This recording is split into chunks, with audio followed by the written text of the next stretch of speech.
Oh, hey guys, how you doing? JP Saricolia here, and thank you for watching. It's always weird this transition here, trying to figure it out if I'm doing it right or wrong. But hey guys, want to say to all of you, thank you very much for your support. Thank you for watching and for tuning in today. I truly appreciate it. Let me double check, make sure that everything is working here on my end. Everything seems fine. Everything seems fine. All right, but I want to say to all of you, thank you very much. Thank you for your support. And as you can see, the wallpaper today is Tokyo, Japan. I don't know. I'm just trying to change it a little bit just to make things a bit different and not as boring in the background. But hey, I want to say to all of you, thank you for being here with me and taking the time to watch this stuff. Let me double check here, make sure the sound is right. Yeah, the sound is right, so we're good. All right, guys. Today, to those who are coming in, I want to say welcome to all of you. Thank you for really being part of this. You know, I truly appreciate it. It's not as simple, and happened something here. And today we definitely have big day ahead of us. A lot of things that I want to talk about. Feel a bit tired because of work. It was a long week, and I've been also working with my health, trying to get things on track, and that definitely takes time. Definitely takes a little bit of time. You know, go to work, get up early in the morning just to be at work. You know, through the day, the commuting part, coming back home, and then of course trying to go for walks and exercise. You know, trying to do stuff. You know, with my health, it takes time. You know, and a part of me wishes that I could be producing videos here on a daily basis, because there's so much stuff. You know, man, every day there's something to talk about, and I do miss that. But at the same time, you know, life, you know, I have responsibilities, so I have to take care of them. But there are a lot of things that I want to share today. I think Fridays become the best time, perhaps, even though I'm tired by then after a long week of work and stuff. I think that the time that I can relax a little bit and I can really share a lot of things, you know, in preparation for the weekend. And this week has been amazing for collectibles. I think starting from the last weekend that I didn't get the chance to talk about Prime1 Studio and the stuff the Prime1 Studio showcase at the Showcase 4. And if you follow the channel, of course, I pretty much divided the video into multiple little videos. You know, there's like 32 videos. There were so many reveals, and more than 32 reveals, and I talk about every single reveal. I try to put it all together, and man, they had so much stuff, and it was amazing. And of course, this was controversy in regards to the pricing, and it's always going to be. And I want to cover some of that, not everything, because of course it's gonna take forever. And I know probably at this time you're already tired. I think everyone already has their favorites. Some people already picked and choose what they like, and they're going to pre-order. Some people, of course, you know, there was a lot of controversy because of the pricing, particularly with the 2 reveals there. I think with all of them, we're going to have that conflict no matter what. Pricing is up, it's sky high. And there is a reason to be upset about it. And there's a reason also to understand it. You know, and at the same time, I think we are disappointed, and people show their disappointment in different ways. So I want to cover some of that today. But beyond that, there's so much that we need to talk about. So many different companies, so many different companies are producing so much stuff, whether it's in action figures, whether it's statues. There's so many companies, new companies bringing the heat, you know, bringing the house down with so much stuff. And I want to cover as much as I can. I cannot cover everything, but I want to talk about all these companies because I think these companies, they deserve attention, and they are producing something that is amazing. And even though we may be dissatisfied about some companies and their price point that they have now, there are other options out there. You know, there's so many collectibles. I feel that that's the point. If you follow the channel, you know that I care about collectibles. So me, hey, how you doing, Statue Habit 71? Welcome. I think all these companies deserve the same level of love, and there's something for everyone in every franchise. Whether you're an action figure collector, whether you're a statue collector, whether you're a diorama collector, there's so much stuff, and I want to cover all of that today. Today we're going to talk about we're gonna talk about Action Toys. This is a company that produces action figures for Hasbro. They start to do stuff. You know, they're doing some of the high-end Transformer stuff that is diecast, and I want to talk about some of the stuff that it's on pre-order now. I want to talk about Threezero always producing amazing looking figures, and they're also diecast figures. Hey, Alan Kiefer. Hey, thank you for your support. I appreciate it. Also, Hot Toys. Always every week there's a new release. There's a new Electro statue figure. We're gonna talk about it. I want to talk about Kotobukiya. Kotobukiya released some Bishoujo, the long, everlasting Bishoujo line. Also, they have some Mega Man battle. In this case, some of the Mega Man model kits that they've been producing for a little bit, and they're very popular. So we want to talk about a little bit about that. I want to talk about also Bandai Namco. If you're a Gundam fan, there's a statue that they released, and I want to cover that today. I want to talk about our Star Space. They have a big diorama, Godzilla versus Kong diorama. Looks really huge, and that's another option for those who are looking for a big diorama. Iron Studios, of course, today they have the older releases. Where Iron Studios, they have a lot of stuff there where you're a Masters of the Universe fan, a Marvel fan. They also have stuff for, what is that? Masters of the Universe, Harry Potter. So we're going to cover some of that stuff. I want to cover Fugu Creation. This is a company that is based in Montreal, and they have only one statue so far. But this statue, they showcased this last year. It's already on pre-order. Nobody's talking about it, and I like to give love to these companies. So I'm going to talk about Fugu Creation. I want to talk about Tsume Art. Tsume Art also releasing something new. You are a Fairy Tail fan. They released a new statue today, a 1/6 scale statue. Weta Workshop. I want to talk about some of the stuff that they're doing today. Also, there's a cancellation there that I want to cover a little bit. I want to talk about it today because definitely there's something there that I was kind of expected because of the reception of Superman. I want to cover some of that today. Sideshow Collectibles, they released this week the 1/5 scale diorama, the Batman and Catwoman. I want to talk about it today. Also, other companies, Ain Studio, Azure Z Studio, those are Chinese companies. I want to talk about them because they're releasing some stuff that looks amazing in my opinion. Also, I want to talk about Queen Studios. Queen Studios of always is releasing something that amazing. The Iron Man Mark 1 quarter scale. I think the only in this case Mark 1 that we had, you know, and it's been so many years, that was the one by Sideshow Collectibles years ago, and now of course we have Queen Studios, and I think this is superior to that one. Hey, Late Night Trip, how you doing, sir? Welcome. I didn't see you, so welcome to Late Night Trip. And I want to talk about PG Studio. This company is doing amazing stuff, and I want to talk about it. They have a 1/3 scale statue that is pretty much, it's unlicensed, but it looks amazing. I want to cover some of that. Prime1 Studio, of course, as I mentioned, I want to cover Prime1 Studio. I want to talk about the Square Enix, the Terra Brandford with the Magitech armor diorama, and of course the big thing right now is the price point. What's $12,000, $13,000, and people, of course, are furious about it. I want to really cover some of that today. I want to give you my opinion, what I think about the whole thing. It is an amazing piece for sure, but I want to cover some of that information today, how I feel about the whole thing. And I also want to talk about the Saint Seiya Andromeda Shun statue that was released at the 1/3 scale by them as well. I think it's 1/3 scale. You know, you're a fan of Saint Seiya, definitely that's another great piece. And also they released the new City Hunter Predator, which part of the Predator 2 film.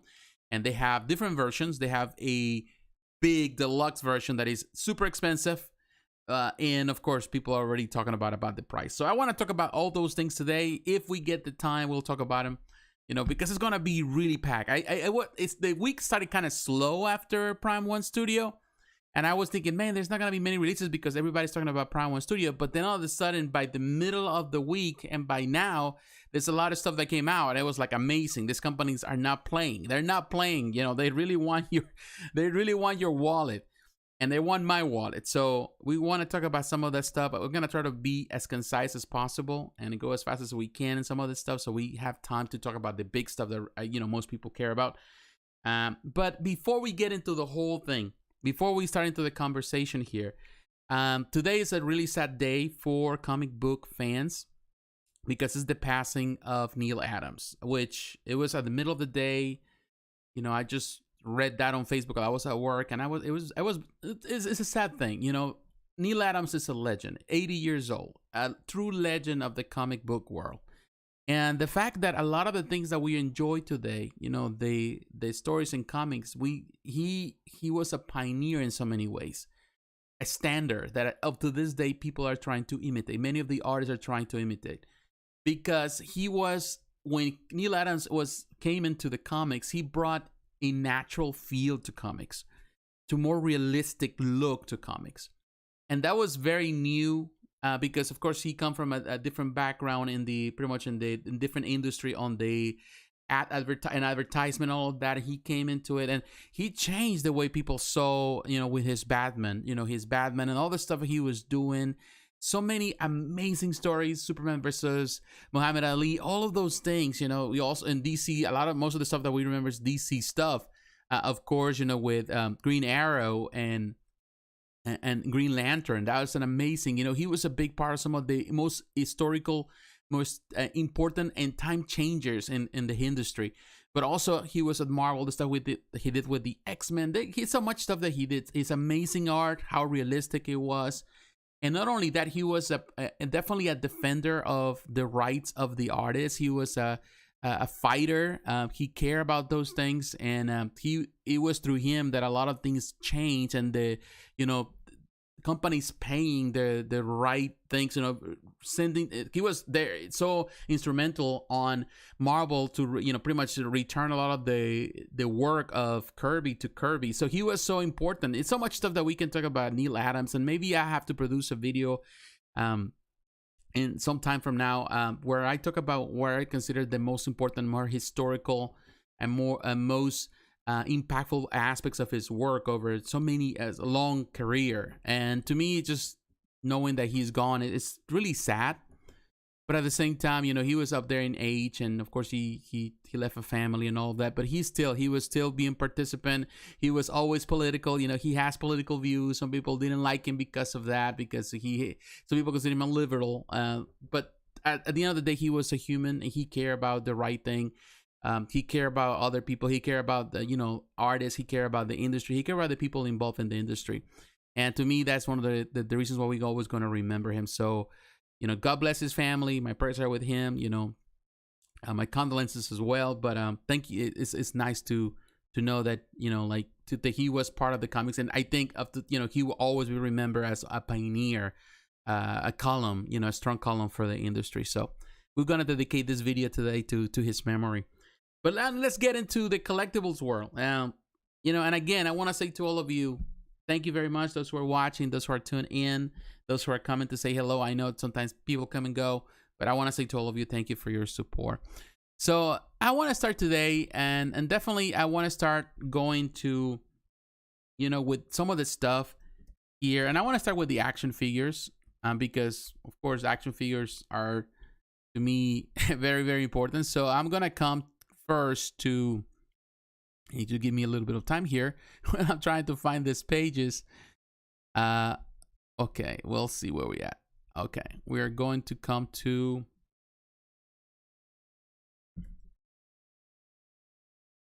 I'm going to come to looking for this stuff. But hey, to all of you, thank you very much, and you're welcome as always to share, you know, your comments here. For some reason it's not loading in this other screen, which is weird, but it is what it is. I think once we get in, you know, once we get in speed, you know, where we start getting things done, then things will be a lot easier for us to see. So I'm looking at all the stuff here. So all right, I can see it now. I needed to kind of clear that screen. Okay. All right, guys, coming to Big Bad Toy Store, and I want to talk about this company. If you follow me on Instagram, you know that I love action figures. Although I haven't have a chance to load a lot of stuff, pictures lately. I think it's been a couple of weeks that I haven't done much. I love action figures. I have a passion for action figures, and one of them, the ones that I love the most since I was a kid, Transformers. Now I have this company called Action Toys. This company that you're seeing here on the screen, I'm a Big Bad Toy Store, and we're gonna use Big Bad Toy Store a lot today in some instances. And you have this Transformers UltimetalS Rodimus Prime Hot Rod figure. and the Transformers UltimetalS Galvatron figure. These are the only 2 figures that they have so far. Now, they are not cheap. So, you know, this is the part where I have to tell you this. Sometimes people say, well, the statues are getting too expensive, blah, blah, blah. You know, this is not good. 1/6 scale statues should be priced at $200, $300. You know, I heard all of that. I heard all of that all the time. And sometimes I'm like, no, that's not the case. Everything is going up. And the same happens with action figures. Now, these are not the cheapest action figures. You know, there are action figures that cost you $50, $100. You know, the Transformer figures are, I think right now, when you look at the Hasbro stuff, the Legacy stuff that just came out is $50, which is plastic. But these are $300, but these are not your average action figures. These are made out of PVC, ABS, so have all these elements, but also die-cast elements. And to me, these are worth the money if you're really into the Transformers stuff. And, you know, as you know, I'm a Transformers fan. So here you can see, there's some pictures, of course, they have not the best pictures, but it gives you an idea. I've seen some better pictures on Facebook groups where people are showcasing this. And these are not transformable. They're not for that purpose. You cannot transform it into a vehicle. That's not the purpose. These are posable figures. And to be honest with you, that's how I like the Transformers. Nowadays, you know, the Transformers I like just to keep them just as that. So this is not really that big. It's bigger than the average. I think this is the same size of the, what is it? The most, I forgot the Master line or whatever that they do, which is the most expensive line that Transformers have. But, here you can see, so these are just, you know, postable, and you have different ways to post it. Comes with different parts. It's closer to the, you know, to the look in the cartoon. And of course, they call UltimetalS because, of course, they have metal parts. You know, they have die-cast parts. And it looks pretty good. You can post them in different ways. That's why I like them. They're not cheap at all. They're not that big either. You know, like when I'm going to look at the numbers here. But with these pictures, you can see the things that he can do with Rodimus Prime. I really like him. I do like the stuff that they've been doing, like Studio, what is that? Studio 86. I like the stuff that I've been collecting that line. Also the line with I was doing the War for Cybertron line. I have a lot of figures still in boxes that I need to review at some point. I want to review them because I really want to review more action figures on this channel. Here you can see the Autobot Hot Rod and the Rodimus Prime. You can see the difference between those two. They look really good, you know. It's a really good figure. You come to think of it. As you can see, let's look at it says the brand Transformers. Okay, well, this is just for the Legacy stuff. Here's all the Legacy stuff. As you can see, the Masterpiece stuff. This is the most expensive stuff that is done by Takara Tomy and Hasbro. So they have the same size of the Masterpiece. And the Masterpiece stuff, you know, the Masterpiece stuff is really, really expensive. But they are the closest thing. Like, for example, you can see this, which Starcream looks really cool. And this is the closest thing on the action figure side where you can get. Although I just got the new one, the Coronation type, that is just for the regular.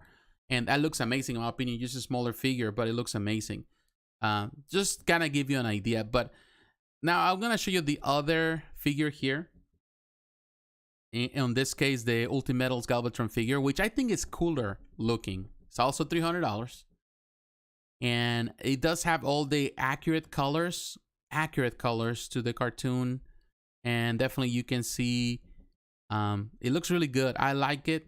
This picture could be better, but you know, they look really cool. And to be honest, this company doesn't really even have a Facebook page. I couldn't find one, but they're of course in connection with Hasbro, and they're growing. They're of course based in China, but I like the figure. Definitely is so accurate, or there's some changes perhaps here and there, but it's very accurate. It's more accurate than the other figures that we have seen so far. And it does have a light-up feature, which is kind of cool. So you're definitely, this is for the Transformers fan. You know, if you're a Transformers fan, definitely you're going to see the appreciation with it. Not everyone is. But definitely it's something cool looking at and paying attention to. So now I want to move on, because now that we're kind of getting onto speed with figures, I really like what they're doing here. These are good. I think they're pricey. And let me see if we have an idea before we move on the size. As you can see, it's 11.81 inches, which is 30 centimeters. So it's technically like this. So they do have a little bit of height. Still, they're not the smallest. Definitely, again, they're like a masterpiece size scale-wise. But they do have, of course, those metal parts. They're not transformable, but they're postable. And I think that's the main reason of these. Again, they're made out of alloy, which is die-cast parts, die-cast elements, ABS, and PVC. All right, so now let's move on. I want to move on, and I want to go to Sideshow because I want to show you another figure today that is really, and we're going to go to Sideshow, of course, several times throughout the night. We're going to look at a lot of the stuff here, so don't fret. We're going to get back to a lot of the stuff here, of course. But I want to talk about, let's see. I'm coming here.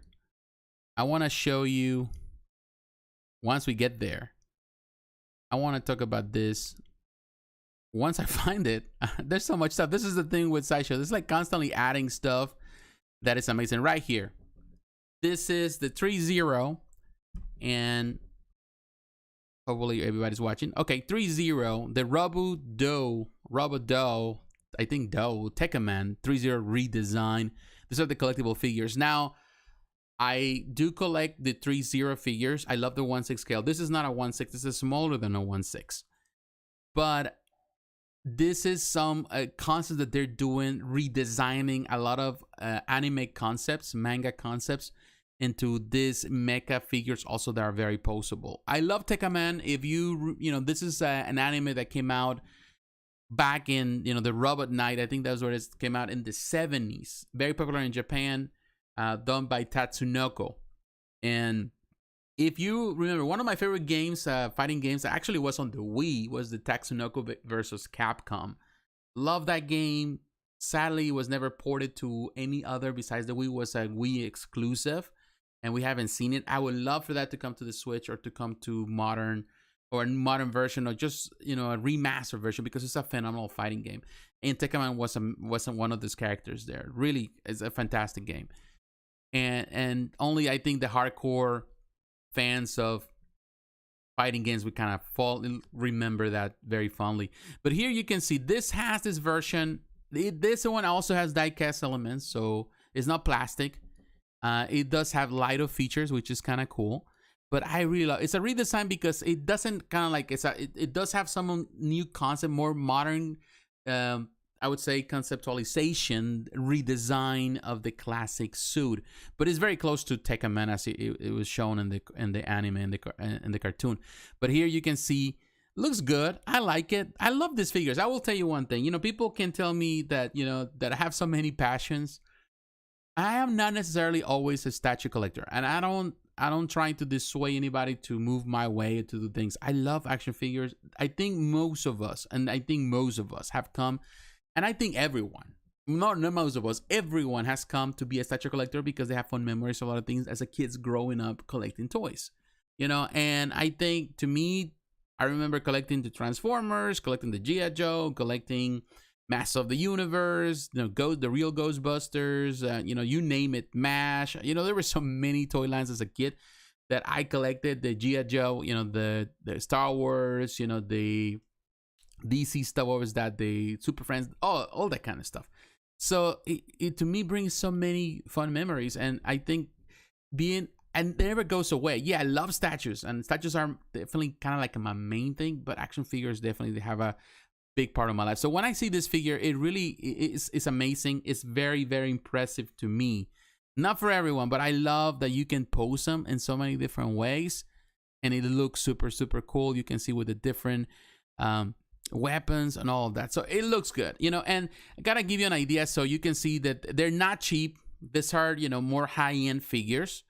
And here you can see it's approximately 7.8 inches tall, so it's not really a big figure. It's a little taller than a 7-inch figure, but this is a really high-end figure in the sense that it has all this metal parts. It's heavier, articulation. Now, Threezero has been doing these figures for a lot of different licenses. As you can see, they have this one for Shin Getter. This one looks amazing. Also, Evangelion Prototype 00. I like this one. Then you have Voltron. These are really cool. All of these are really cool. But also, when you know the figures that they produce, they also produce other stuff like this Ingram unit, or also they've been doing the Optimus Prime. They have the big size Optimus Prime, but they also have the smaller Optimus Prime. So I would say pay attention to what Threezero does. So you're into figures. It's really cool. One thing about figures is that I like to, you know, they're poseable in so many different ways, and you can have it there in a very small space, and you can just have it there for decoration. They look cool. So that is something that definitely I really like. So let me look at some here. Everyone here with some of the comments, but you know, I would say, yeah, definitely, it's a very good thing. I think that everyone that is watching, I want to say thank you very much. We haven't talked about it. One thing I will tell you, one thing I noticed, that when I talk about action figures, people get quiet. People don't say much. It's going to start talking about statues because most of my viewers are statue collectors. But I have to talk about action figures because I know some of you love action figures. I love action figures, so you know, that's just me. Now that we are, you know, right there at Sideshow, I want to move on, and I want to move on to, let me go back here so we can do this. Let's move on. I want to talk about Hot Toys. You know, Hot Toys, again, always impressive. So I want to talk about the most recent, let me see, action figure that they just released. And that is Electro. And we're going to get there once we pass all this stuff. And we're going to get back to all of this right there. Electro. Cool with Electro. Now, Electro, I will tell you one thing. Of course, Jamie Foxx. The likeness is really cool. I want to say 100%, but it's very, very close. Very, very close. So if people doubt his likeness, then I'm sorry. I don't know what you're looking at. It looks like him. Close enough to say it's Jamie Foxx. $285, I think, is a fair price for this piece. And of course, it says it's going to release between July and December next year. I would say don't even think about it. You know, it's going to release probably in 2024, if maybe even past that. You never know. You know, that's how they roll. But I like the figure. I will tell you, I got to be honest, the first film where he was there, I was disappointed of the look. I was very disappointed of the look in his movie when he was, of course, with, what was that, Garfield. I was disappointed. But I could tell you, in No Way Home, I think they did him justice. At least he had the look, a better look, in my opinion. Of course, he's still Jamie Foxx. You know, the clothes and all more like a, because in some ways they still gotta respect the source material, so they have to fly with the source material. They kind of make like a sudden change that is not within the, you know, the premises of the film. So they adapt it, but they give it, in my opinion, a much better, at least a more realistic look. A more something that I will just see more as Electro, as you can see with the face, you know, like that. Although I will tell you that from all the villains over the years, for me, in comics of the Spider-Man universe, of Spider-Man, Electro has always been one of my favorite designs. I always love the design. It's a cheesy design. Of course, he's kind of like looks like a clown, like a jester. But to me, that is one of the appeals of his look. But I think they did a fantastic job, even with the boots. You know, see the pants. It looks really good. It looks like him. They did a good job with this one. It looks nice. I definitely like this one. The design right there. So I would say if you're into the Spider-Man and, you know, the Tom Holland Spider-Man, all the new Spider-Mans, definitely this is going to look really, really cool. So they did a good job, man. It looks good. Even the fade in his hair, you know, it looks really on point. They did a pretty good job with it. It looked good. I will tell you, yes. You know, it looks like Jamie Foxx, a little off, perhaps a little, but not as much. You know, you can see him through at different angles more than others. And definitely the clothing looks really fine. So, yeah, they did a fantastic job with this figure. There's no, I would say no complaint with that. Again, the only thing that I will say that it's not as pleasant with this figure is definitely that stand.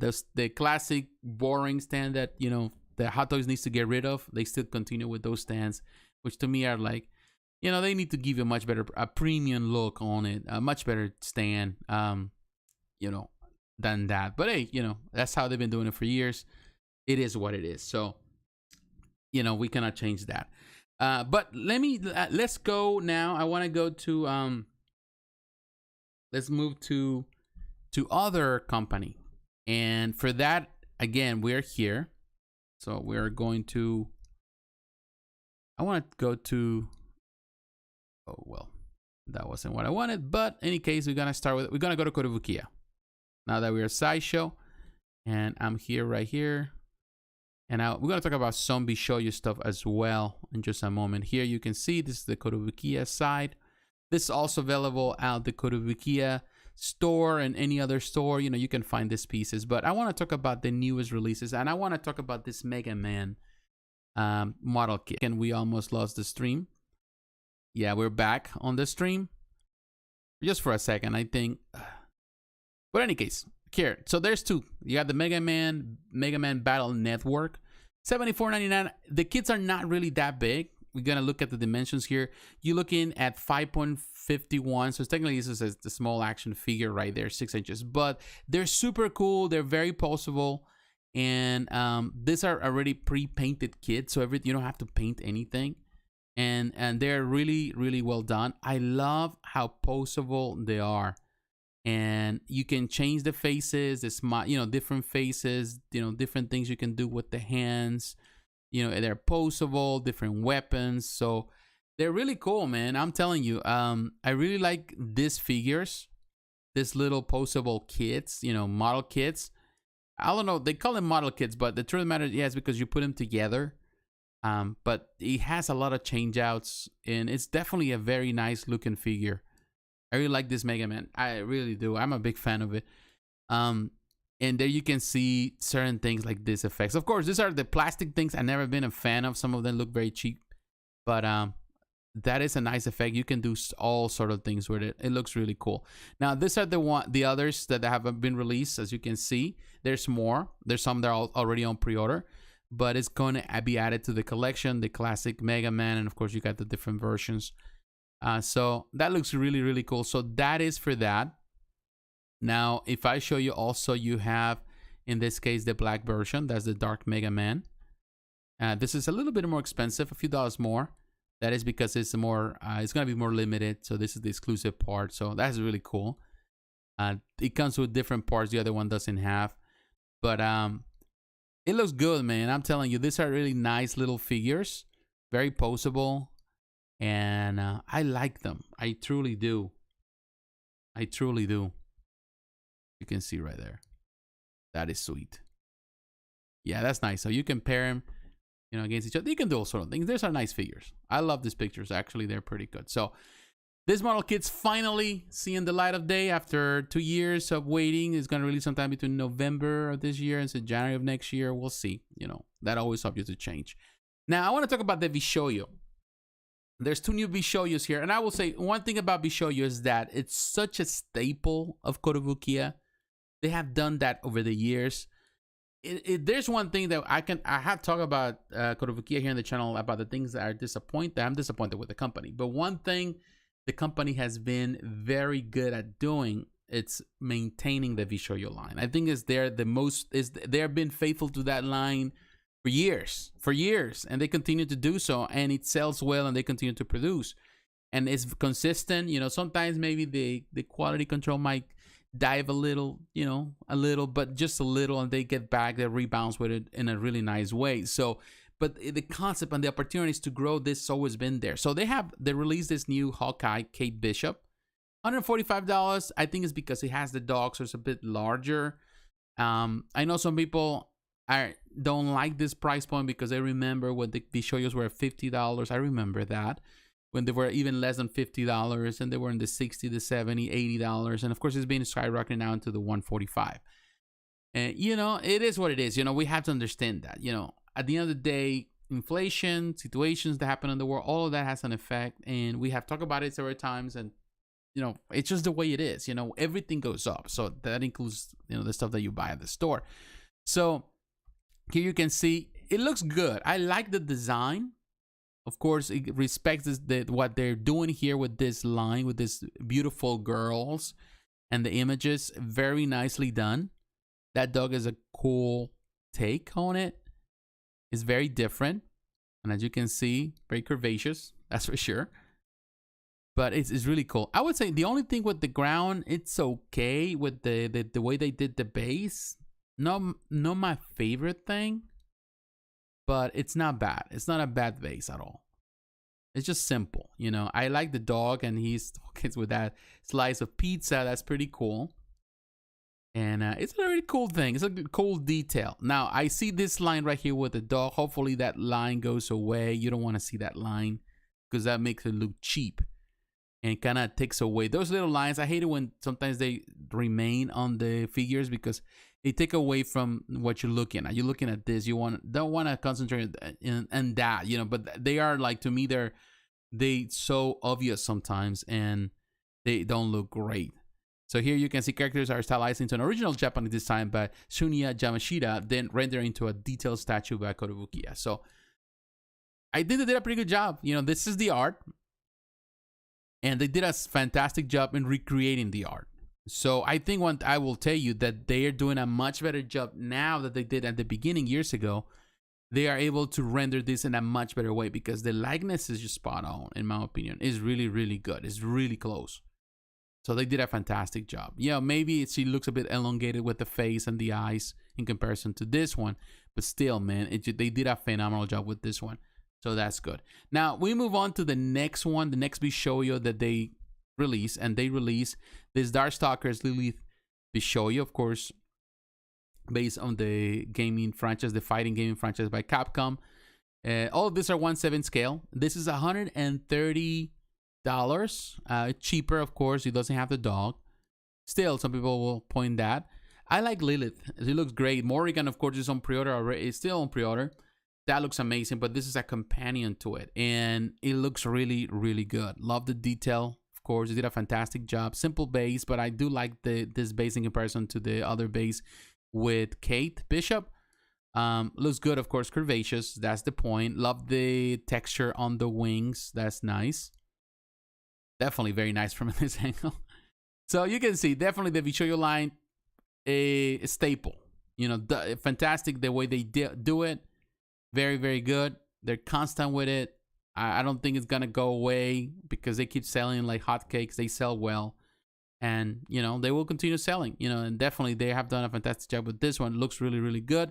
It's going to fit so well with the whole franchise. So I will tell you, Kotobukiya definitely killing it constantly. So, you know, the Kotobukiya, it has its moments. Love what they're doing. They have different things. The Bishoujo line is the most, again, is that they're as faithful to it as you can think of, you know, faithful than anything else.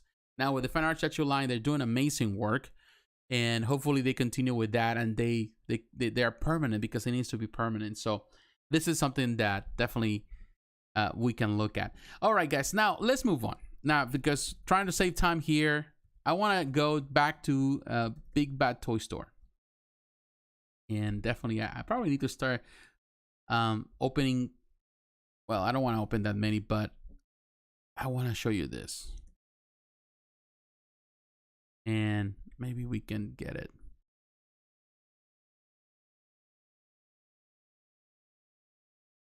Oh, it's not going to happen. Oh, well.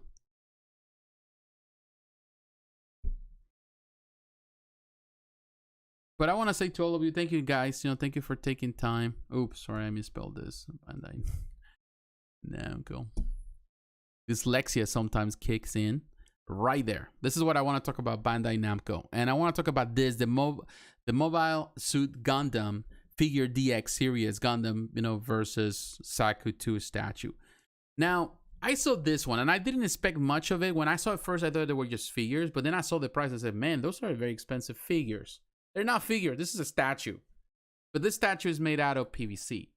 And look at the price, $529. I'm telling you, I don't think that's deserving.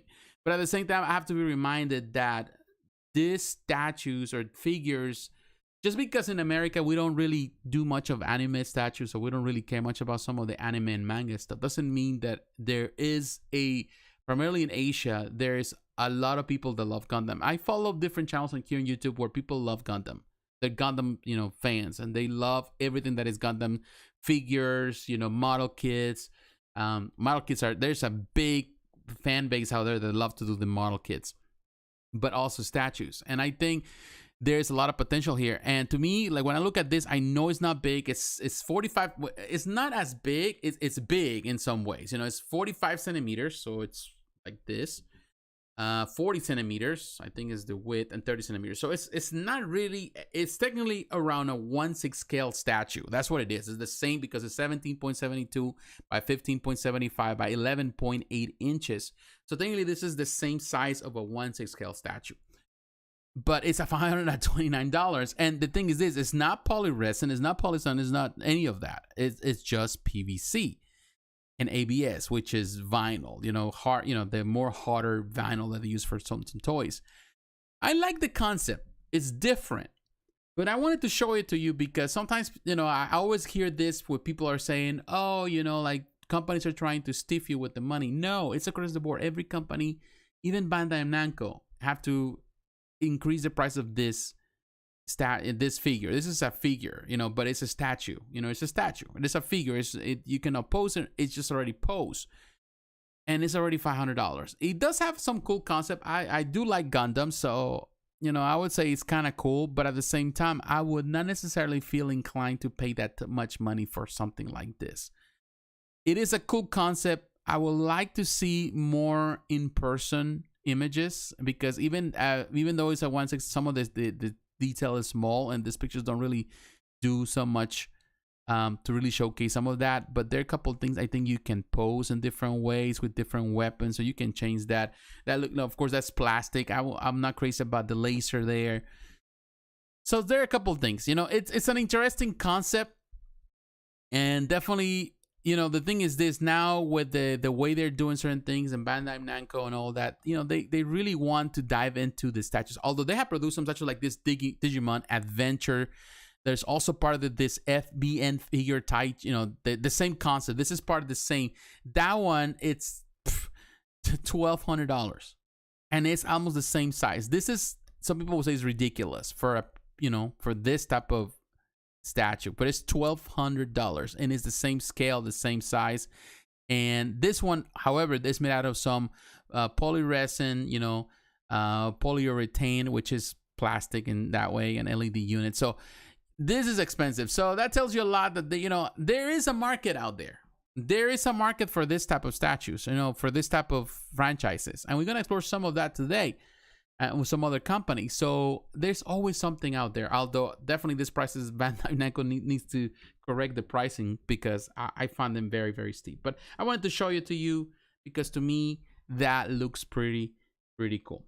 All right, guys, now I want to show you another thing here. While I'm here, I'm gonna take the opportunity and I'm gonna take you to a company that, in my opinion, it's interesting. And it's Starspace. Starspace is a company that has been doing some stuff with Unique Art Studio, which is based in Hong Kong.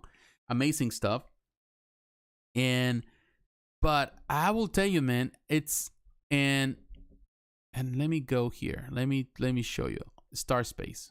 Like here, for example, this is a statue that they did with Unique Art Studio. This is Evangelion, Asuka.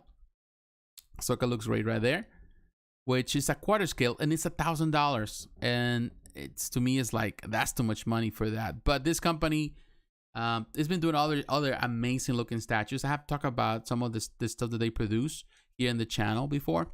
But I want to talk about this, the Godzilla versus Kong Wonder Figure Con. They have two different figures. They have, of course, if you remember in the film, Kong and Godzilla, they fought over on top of this, like this big ship, this plane carrier. And these are, interestingly, they're made out of polystone. They're $1,100. The difference here is that you have to buy them separately here. And the pictures are not so good. They are each one $1,100, so you're paying $2,200 for the whole display if you want to display them like this. Some parts don't look so great. It has light-up features, but I want to take you, actually. I want to come to, we're going to move to a much better place. I'm going to go to Spec Fiction, because Spec Fiction also has this on sale right now. So I'm going to take you there, right here. This is, it's cheaper to purchase this from Spec Fiction than it is through Big Bad Toy Store. And sometimes you're going to notice that. So it's important to kind of look around in different stores to find the best price. Because I think what the difference here is that with the guys who Spec Fiction, they are selling you the product plus you have to pay for shipping. The difference now with Big Bad Toy Store, because they always say, oh, everything is $4 to for shipping, they actually stuff some of the shipping costs into the price tag. So that's the reason why sometimes you see, because you're paying $4 for the shipping, actually you're paying for it already. The shipping was already included on the price. So that's the reason why. But here you can see it's $1,600, well, $1,500, $1,509. And let me look at some of the details here to give you an idea of dimensions. The product size is 50 centimeters, so it's half a meter. That is as tall it is, so it's pretty tall. And 110 centimeters, so it's over a meter long, which is not bad per se. So they're over 43 inches across. So when you're looking at this, it looks cool. I will tell you, it is not as impressive as the big diorama, the big battle that is done by Prime1 Studio. I think that's more impressive, but of course that comes with a big price tag. This is a big price tag as well.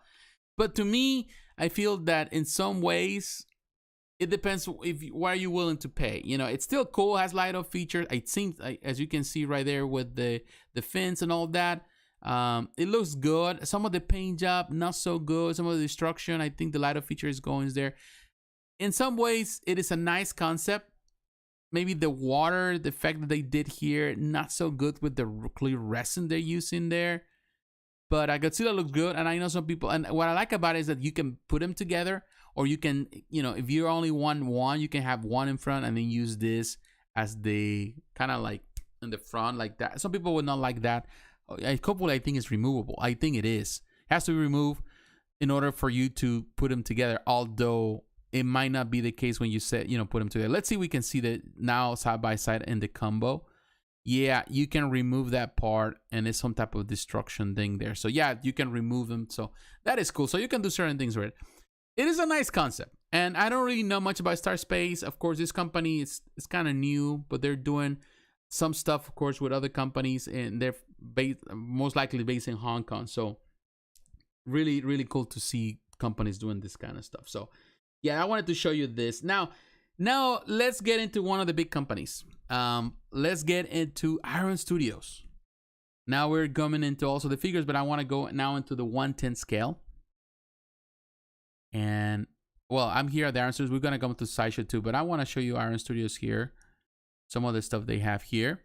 I'm coming here first. Well, the Iron Studios stuff is looking really cool. Of course, they have their presentation today, the Iron Studios Inside that they do at the end of the month, the last Friday of the month, which is pretty cool. So they have all these different statues they showcase today. And it was, it's always impressive. I wouldn't say that I was blown away as comparison to other. I didn't watch the show. I just watched some parts, but I didn't have time because I'm at work. But definitely most of the stuff I wasn't as impressed. Some stuff is nice to see.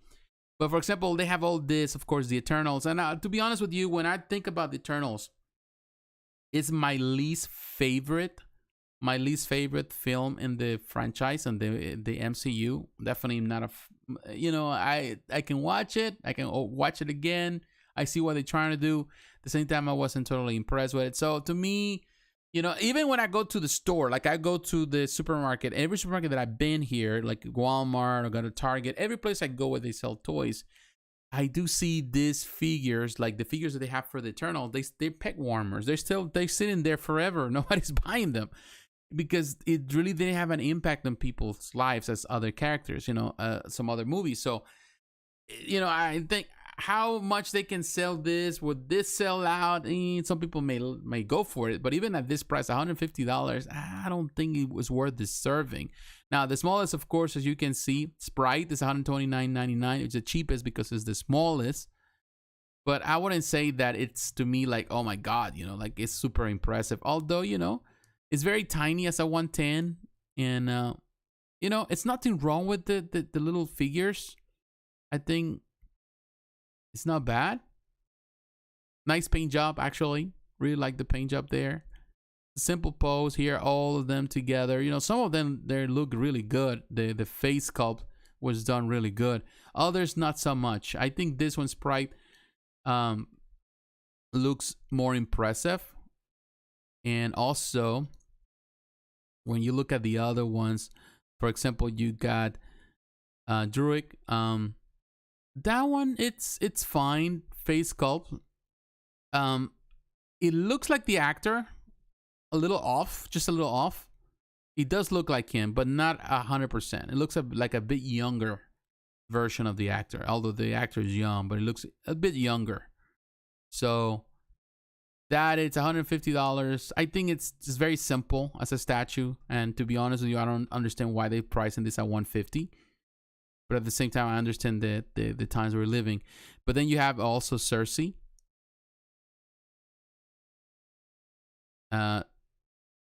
Cersei's face is not that great in my opinion.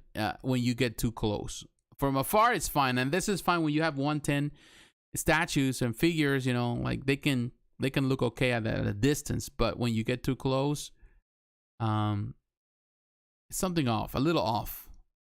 And as you can see, most of the pictures that they had were not close. Everything is at a distance. So they already know that too. And when they take the pictures, so they want to look for the most appealing pictures to showcase. And as you can see, there's no picture on a close-up, which that tells you a lot, particularly on a prototype.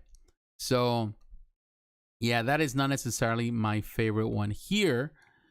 Now, of course, you have the other characters. I think Phastos looked great with the way they did him here. I think he came out pretty good.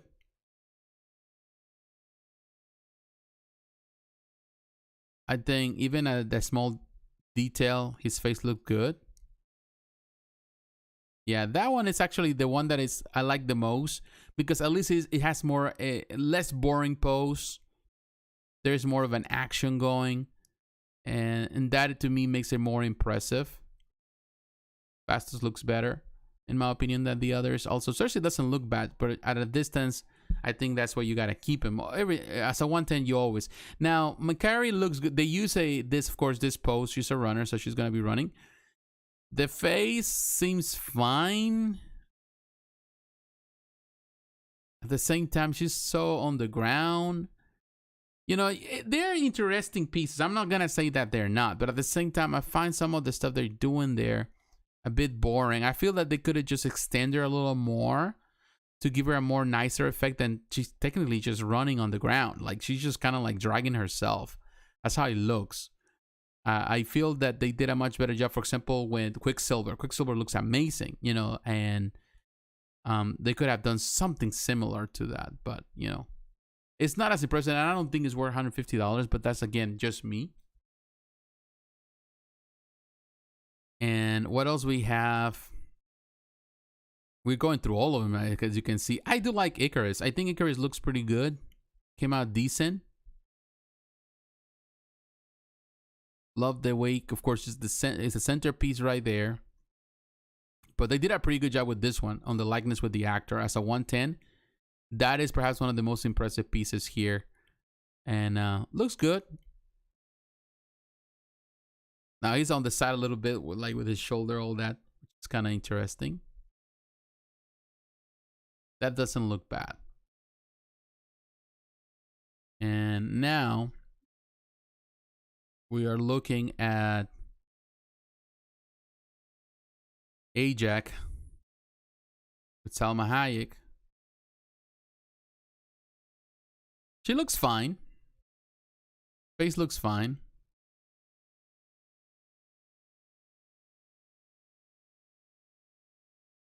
It's not a bad looking piece. All sculpted. Another thing that I gotta mention, that every aspect of this little figure is sculpted, which I think is always a good thing for those who love fully sculpted pieces. Now we have Tina and Angelina Jolie right there. Face, sorta good. From a distance, the same with Cersei. From a distance, she looks fine. Up close, that's where things can deviate a little bit. But yeah, definitely, she looks really great there. I think I like Cersei. I will tell you, Angelina Jolie, yeah, definitely was a good part. I would love to see her more in the film, like more active, because I don't think she was as active in the film. You know, I think the scenes that she was involved, to me, they were the best part of it. So, it's, you know, that's just me.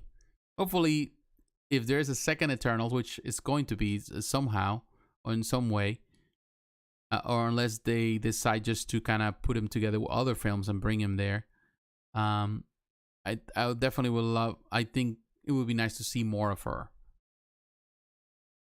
Gilgamesh. This is another one. Love him in the film with the fades. Sort of good. Sort of good. Definitely in a strong pose. Yeah, ultimately, this is the thing. With this figures, the thing is this. With this collection, you have to really get them all. This is not the collection that you only, let's suppose, I only want one. No, I think in the end, you have to have them all. And I think that's something, you have to make that consideration. Are you willing to pay that much money for all these figures? Because when you're looking at an average $150, here 1, 2, 3, 4, 5, 6, 7, 8, 9, 10. So you're looking at $1,500. Of course, one is cheaper than the other. But $1,500. Are you willing to pay $1,500 for the whole collection? And that's the point where people say, well, when we start seeing it that way, does it merit that much investment, a collection like this? I don't think people feel that way. But it is what it is. Now, continue with the Marvel concept. Before we get into the massive universe stuff, I want to show you also here you have Sylvie. This is from Loki. This is a variant. And Sylvie, this is a different, I think we showcased already the other one, which is cover. I do like this one. I think she looks great. What they did here with this figure looks really, really good. Look at that. This is really a very good figure. And to me, this is worth the $150. Some of the stuff that they did with the Eternals, I wouldn't pay that. But I think this one is worth the $150. Looks really, really good. It is an amazing portrait. And a very small figure. A small statue. Amazing work. I like this one. It's done well. Very, very well. So yeah, I will say this one is good. Now, also in the same team, we're talking about the stuff they're producing there. You have the Loki. They have two different Lokis. They have a variant Loki, as you can see. And they have the deluxe version. These are variants, supposedly. But here, well, they're all Lokis. That's what it says. It says variant because they're all variants of Loki. But this one is it's $200 because he has this background. Of course, this is one of the best episodes in the show where he's battling, and definitely the power he showcases is amazing.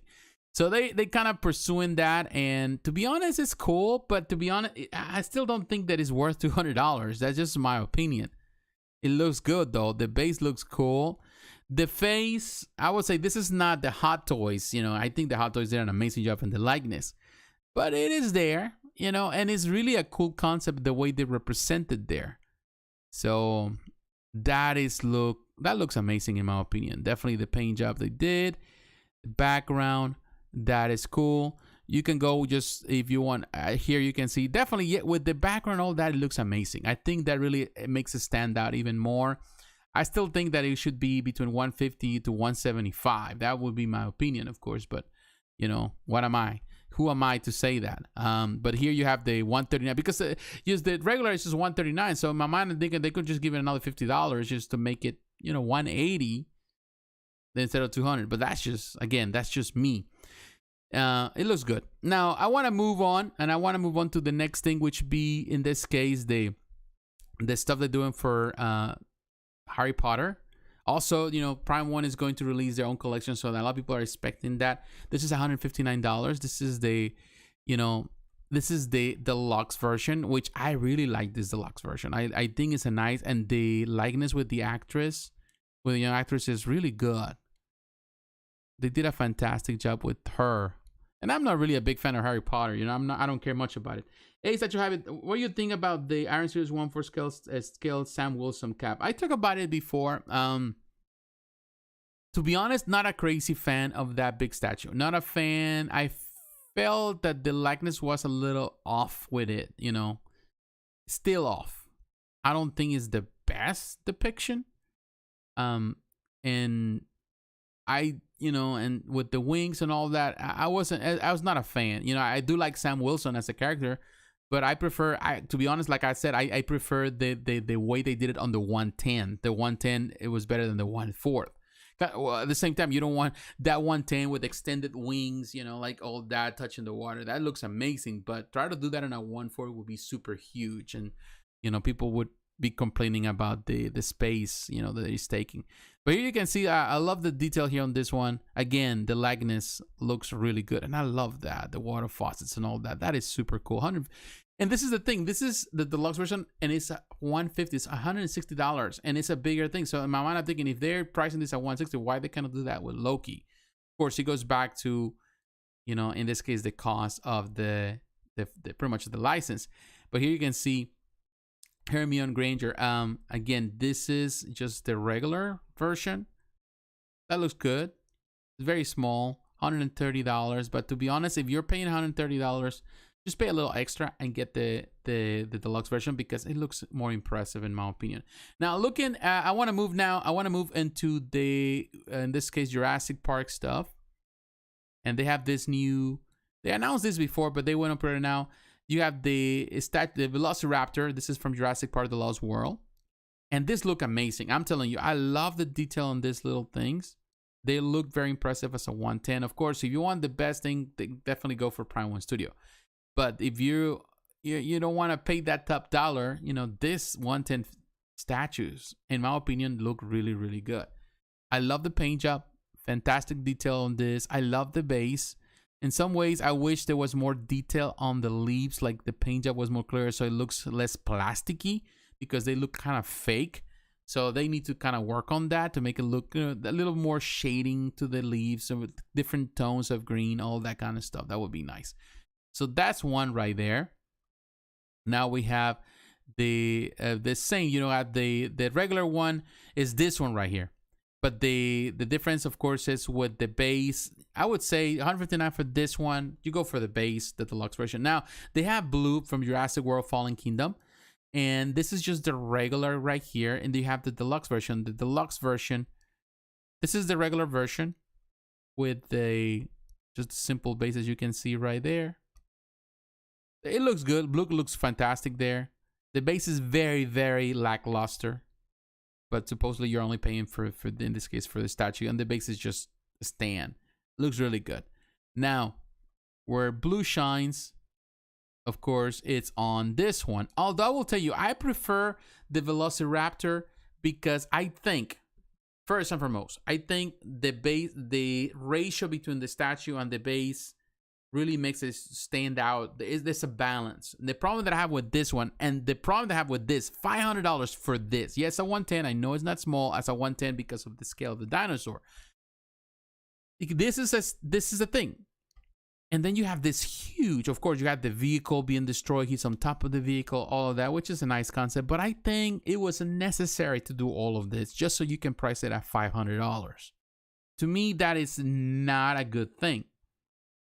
I think that they missed the mark with that. If you're going to price something and then just simply do it this way, that doesn't work. It doesn't work for me. Like, I feel that he gets lost, is lost in the hole, or it looks like a lizard in the middle of the bushes, you know? Like, it gets lost, you know? So I feel that they couldn't just do without. It kind of looks cool, but paying $500 for that, I'm sorry. That shouldn't be more than $300. No more than $300 for that. Look at this picture here. It shouldn't be more than $300. That's just $350. And I'm giving you $50, you know, for $499. I think for that, you look at the difference between the Velociraptor $159 and $199. That's a big difference. They should have just done the same thing with blue, just something smaller, and they could price it to $250 to $300. That's it, $200. With this, I think they went too high. So no, I'm not a fan of that. All right, so also, I think I skipped this in the Marvel. This is the Spider-Man stuff, and of course, No Way Home. So they have the different versions of Spider-Man. Of course, they got the Spider-Man. Of course, first you have this one, which is to me a classic. It looks good. Tobey Maguire. This is his Tobey. Although this is the interesting thing. I think were they using the same outfits? I think they were. But here's the Tobey Maguire one. Interesting. $150 if you want to pair them all together. The base is fine. I think it looks like some of the lines are not as accurate. Some changes were made, of course. But that is the one talking about wire. It would be nice if they have like unmasked versions. Now you have this one, which is the Garfield, Andrew Garfield version, if I'm not mistaken. Yeah. I think that's what it is, Andrew Garfield. Oh, maybe vice. No, this is, yeah, it's Garfield. Looks fine. Again, I would have loved for them to have, yeah, that's the Garfield. You know, I would love for them to have, you know, in this case, they, you know, unmasked portraits. That would be nice. But of course, they would have to pay top, you know, more money to the actors for doing that, for their likeness. And then, of course, Holland. Looks good, $149.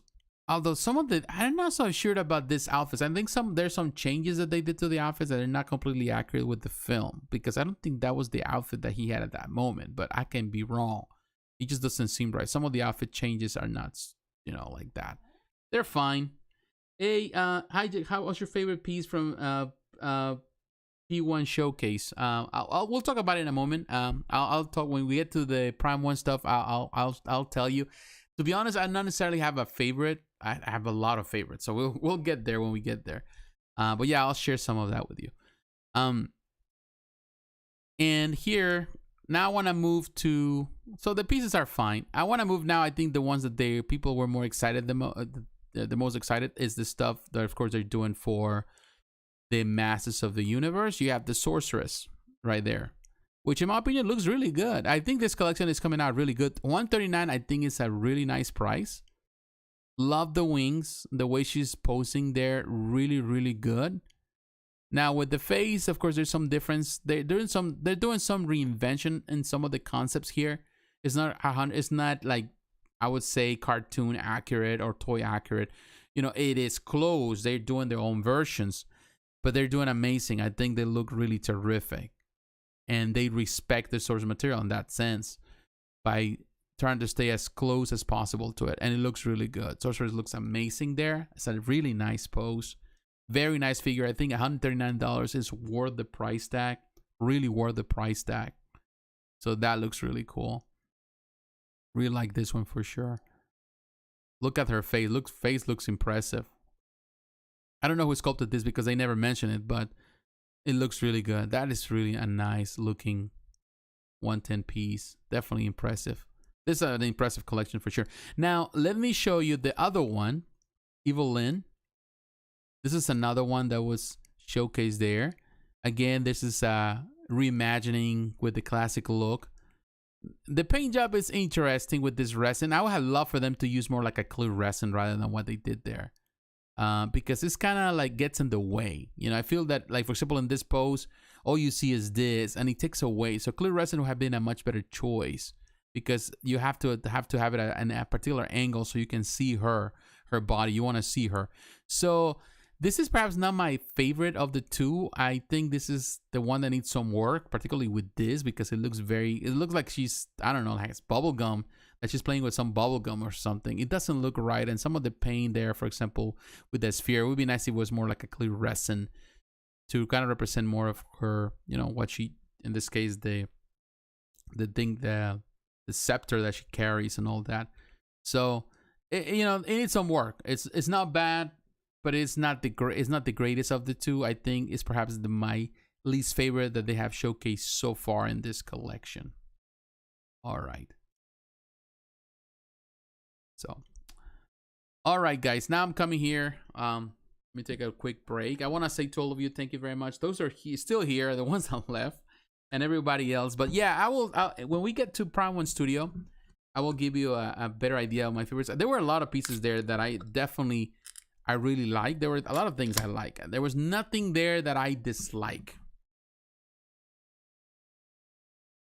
I like a lot of things there. And if I have all the money in the world, I'd definitely be buying a lot of stuff. But I don't have that, all the money in the world. But I was impressed by a lot of the things that they were showcasing there. All right, so we're moving pretty fast, so we still got some way to go, man. I'm telling you, but we get in there. And I want to show you something. And for that reason, I'm gonna come to a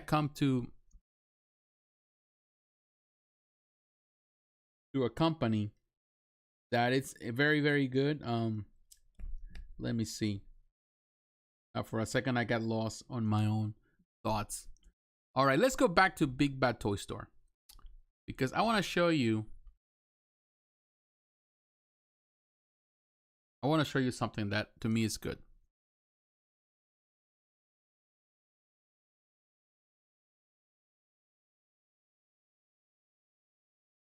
All right. All right. All right, I'm here. Big Bad Toy Store. I want to show you this company, Fugu Creation. This is a company that is based in Montreal. It's based in Canada, which is amazing, you know, because there are some couple like Pure Arts is based in Canada as well. But and definitely in the Montreal area, definitely there's a lot of companies, you know, that they're trying to do their stuff. And you have to kind of give him credit because the competition is very hard from the Asian market. The Asian market is hard with there's so many companies there. They flourish there. So we gotta really incentivize some of the more local, even though I don't live in Canada, I live in the United States. It's a good to incentivize the Western companies as well. But here you can see. Now this is pricey. $619 for a 1/6 scale City Hunter Umibozu, Heart of the Cat's Eye Cafe. This is a classic manga from the 70s, and I think there's also an anime. So they choose this one. It is pricey, but this is the first statue. They actually they showcased this last year, but I think it's now going on pre-order in some places, and it's going to release sometime this year. But this is a very cool concept. And as I mentioned before, I like to really emphasize these small companies because, you know, these companies have potential to become big and grow and expand and do things. So some of the first pieces really gives us an idea of what is it that they're trying to do.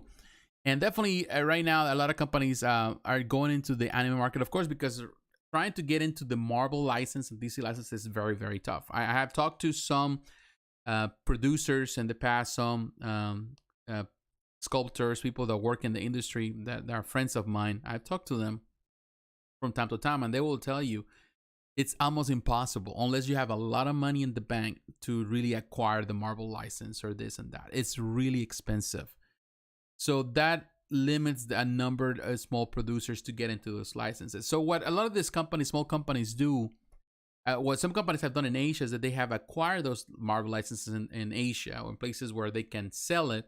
And that's the reason some of them, they don't have the license for the United States or the international license. They only have a license in China, all of that. They're limited there because of that. But a lot of producers, what they do, particularly here in the West, because you're in the West, where are you going to sell? So what they do, they go into the more obscure things, and anime is exploring in America the desire for anime licenses. There's so many licenses there. So companies like this, they go for those licenses because the potential is there to at least, you know, to bring some bread, you know, to really put some bread on the table to you know, to pay the bills and, you know, get stuff moving. And that's companies like Tsume Art. They started that way, you know, and they continue on with that license. First, because they love the anime stuff, and in Europe they're a big fan base of anime stuff. It's always been for years, more than the United States. So they can sell, they can thrive on that. But I think Fugu Creation, it's a company that is trying to do something really good. Now, this comes with different switch outs, which is kind of cool. This guy's actually afraid of cats. So you're going to see some things where, like his face, which is cool. So switch out parts. I think it's an expensive piece, but at the same time, look at the cat. He's afraid of the cat, so he has different faces as in the manga. That is really, really cool. So these are concepts that are interesting to showcase. All right, we come back to the OBS thing. I think it went away for a second or not. We're having some issues with the internet. In any case, let me come back here and see if I can find the website for those who are interested. Right there, Fugu Creation. Let me give you this idea. This is the company. This is their website. Of course, it's in French, and they're in Montreal, so they speak French. So they have French and English. So you can choose whatever language. And here's actually the pictures that they're showcasing of that. So this is the first statue they have. And hopefully it's polyresin, it's parts of PVC, and there's also magnets. So it's a statue. So the illustration here, of course, is Philippe Desolli and Jerome Alqui. The sculptor is Fabiano Carlos Coelho. He has done a lot of stuff for different companies. So these are cool. You know, City Hunter, which is in the 80s, actually, came out in the 80s. So it is really cool that they're doing all of this. So to me, you got to give them some space. You know, got to give these companies the opportunity to then to showcase what they have. And, you know, time will tell how far they can go. It depends on how willing they are to do, first of all, the quality of the first product, and second, what they're willing to acquire and to showcase and to bring to the table. This is a very simple piece. It has beauty. It's beautiful. It's well done. It is a simple piece, but hopefully we can get to see more of this company, but pay attention to them. I can tell you that. All right, let's move on. And for that, talking about companies that are leaving a mark in the anime industry, definitely I want to talk about Tsume Art. Tsume Art always amazes with the stuff they do. There's no doubt about the quality of the stuff. So they released today they showcased this one, the Jellal Crime Sorcerer. This is the Ikagai, which means that it is going to be a 1/6 scale statue. That's how they call him. We're not gonna pre-order this, but you know, that gives you an idea. Here you can see they have the video, and to be honest with you, it looks interesting. Because this Ikagai line has been doing, this is the first on the Fairy Tail collection, the first Ikagai that they're producing, the first 1/6 on this. That they're more like they're like battle poses. Technically, that's what they are. They're battling with another character that they're gonna pair with, and they probably release another one. Looks interesting. Again, Tsume Art always being impressive with the stuff they release. Of course, one thing that Tsume does, and I love the simplicity of the base, but also the stony feel to it, all of that. One thing that Tsume does really, really well, of course, is the combination of materials, PVC, ABS, you know, and polyresin, all of that combined to create this, to give a realistic look. I'm very in tune and in respect with the animes, you know, with the animation, with the manga. So looks really good. The paint job is excellent. Of course, you know, I'm not really a big fan of Fairy Tail, but you know, I love even look at the boots. Here you can see the detail on the leather of the boots. That is really nice detail. Nice paint job. And the power in his hands with that clear resin or that PVC look. It's really cool. They did a good job with this one. Very nice. So Tsume Art, again, killing it. Always killing it. You know, there's no denying on that. When Tsume does amazing stuff. And they never fell with that. Now I want to talk about, we're still on the 1/6 scale collection. You know, we're still doing 1/6 stuff here. I want to talk about Weta Workshop.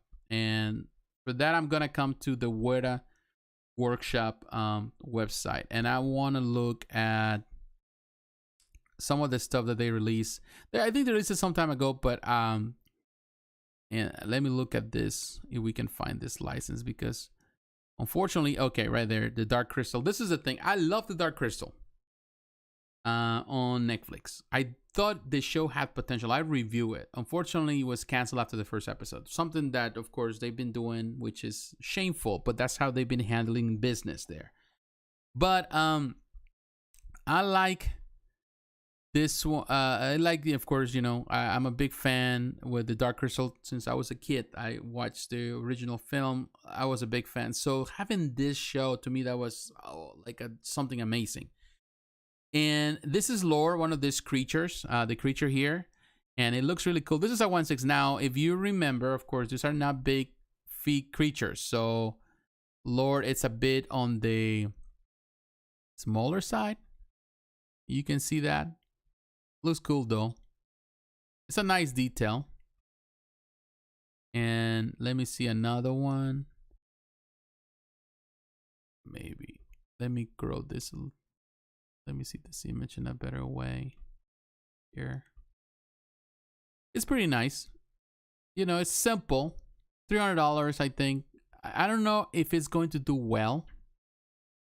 Because, of course, right now what's happening with you know, what happened with this. So here you can see that's a good size of 1/6. It's gonna be fine.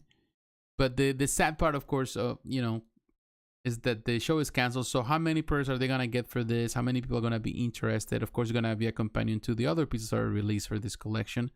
You can see a comparison to the other pieces. I love the detail on this one. When Weta does this type of things, I think they are terrific when they did, all these characters. I love the bases. I love the detail. Very nice. Too bad that the show was canceled, but it looks good. There was so much potential on that. Now, one thing I want to talk about now that we're talking about Tsume right here. Tsume, I'm sorry, Weta. I'm tired. I'm telling you, I'm tired today. Of course, we talk about Nightmare Batman. We talk about the JL, this line, all that stuff, which hopeful for this one to do good. However, there's a disappointment, and here you can see DeSaad. DeSaad, I want to talk about it. This is a quarter scale piece.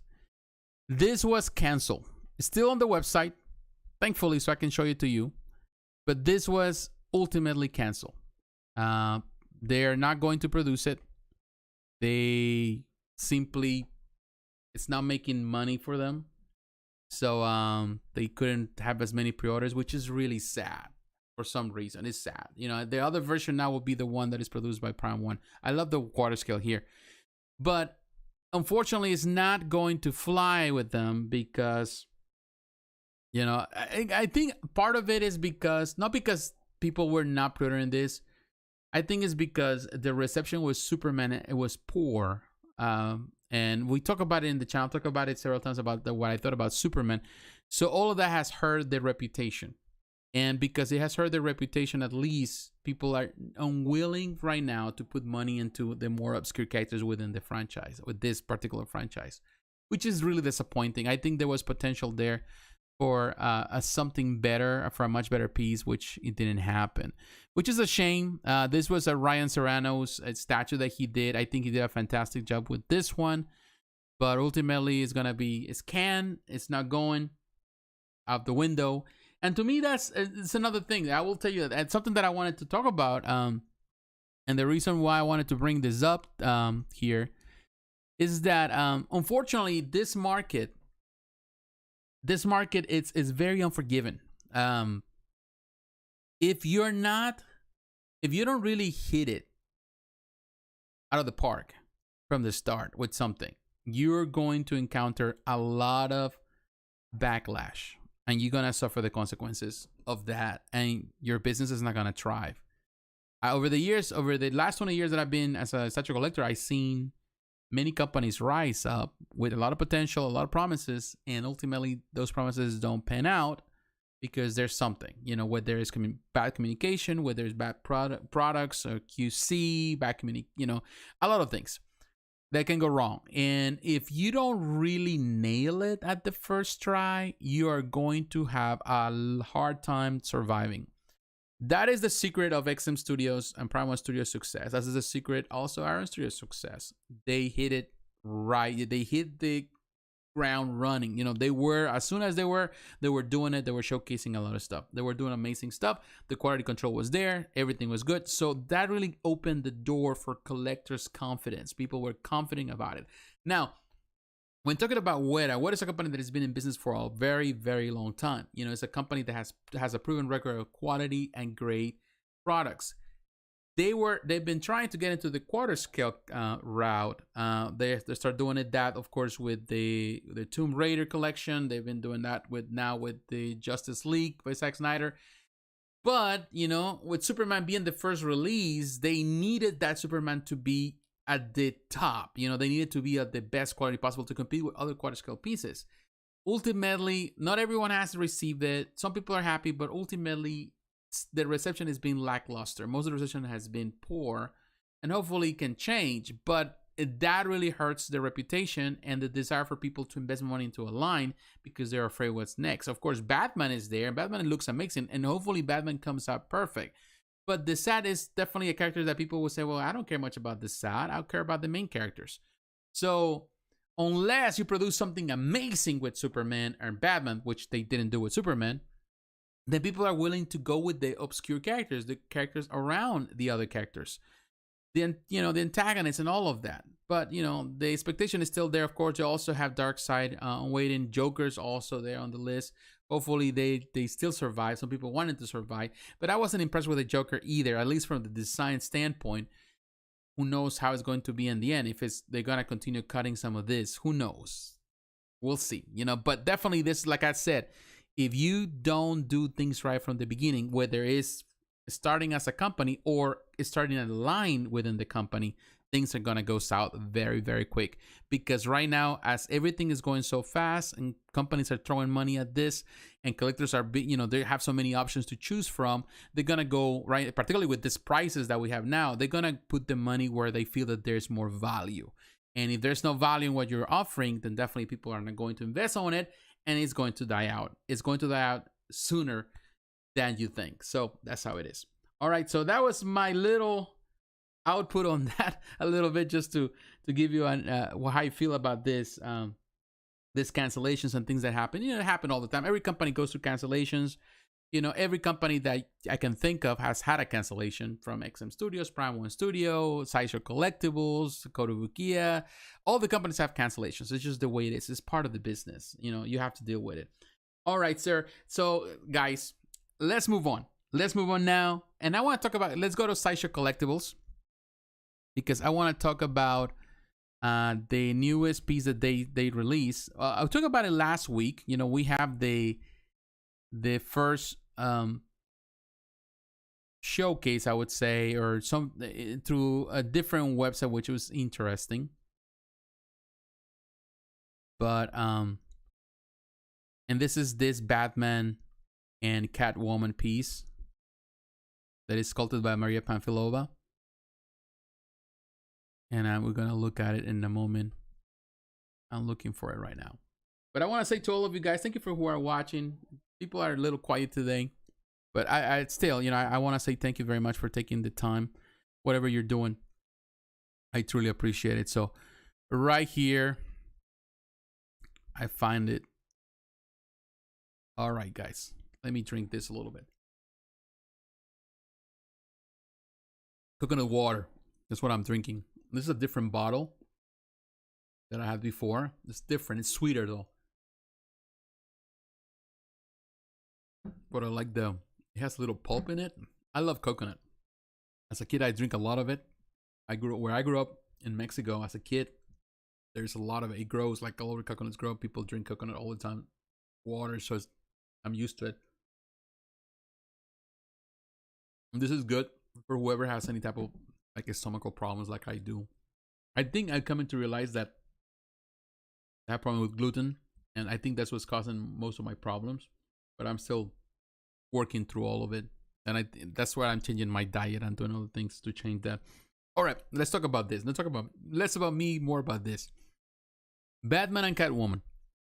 Now, $680, I think, is a fair price, sorta. It is a 1/5 scale, which disappoints people. People were hoping for this to be a quarter scale. Now, not everyone was happy about the depiction. I'm okay with it. I don't think it's terrible. Now, again, let me show you who is involved here. We know Maria Panfilova is the sculptor here. Ian McDonald is the designer. Chi Izuma is the painter, phenomenal as always. And the Sideshow design and development team is involved in the whole process, as always mentioned. They're always involved in there. It's a lot of people involved here. But I like it. I saw some criticism on Statue Forum and other places. People don't like the paint job on the cape at the bottom, of course, because they do this like brushing, or they kind of overspray to kind of give her like a glow look, kind of give the effect of lighting on a statue. Some people don't like because they want the more natural look. They want to do the effect with their own lighting instead of just the statue have it. But at the same time, keep in mind that not everyone has it that way. Not everyone has the perfect lighting. So sometimes the companies, in order to enhance that, they do the shading and they do all these things to really give a more of a presence to a statue, to make it more impressive when you're looking at them. And I think this is good. I wouldn't say that it's perfect. I think it's fine. Some people would love to see this in a more sexy look. Maybe Batman embracing Catwoman on a kiss, or a more sexy touch, or something like that. I'm okay with it. I think the desire, as I always am, this is the part where I think it goes back to what I consider in comics. In comics, it's always been the case with Batman is more, you know, it's not saying that he rejects the advances. He kind of lets Selena do the advances all the time, but he kind of keeps his distance. It's always part of the comics, is that relationship that they have that is, I feel that it really, the way they did with the design here kind of embodies that part. He is in there, but he's not in there. He, you know, she's been flirting, you know, she's flirting with him. She's flirting with, you know, the whole thing, but he is more calm. I'm not saying because he's not accepting of the advances, he's just being Batman. You know, that's who he is. But here, I will tell you, like, this, the spray that they do here with the ground. I love the base. But again, this is a 1/5, which, and it's fine.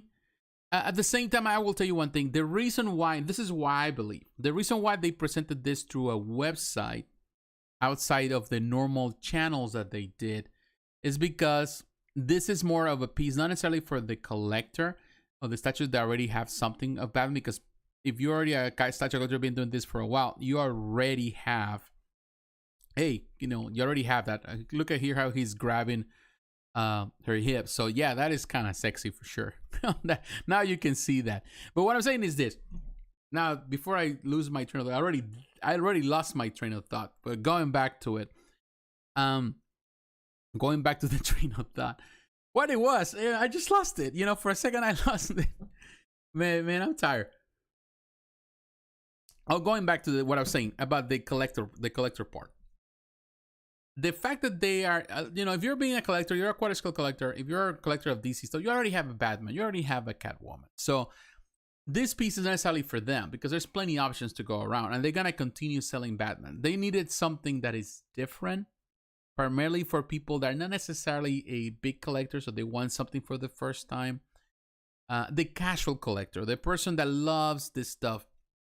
From afar, they just only want 1 or 2, 3 pieces, and that's about it. That is the reason why they produced this piece.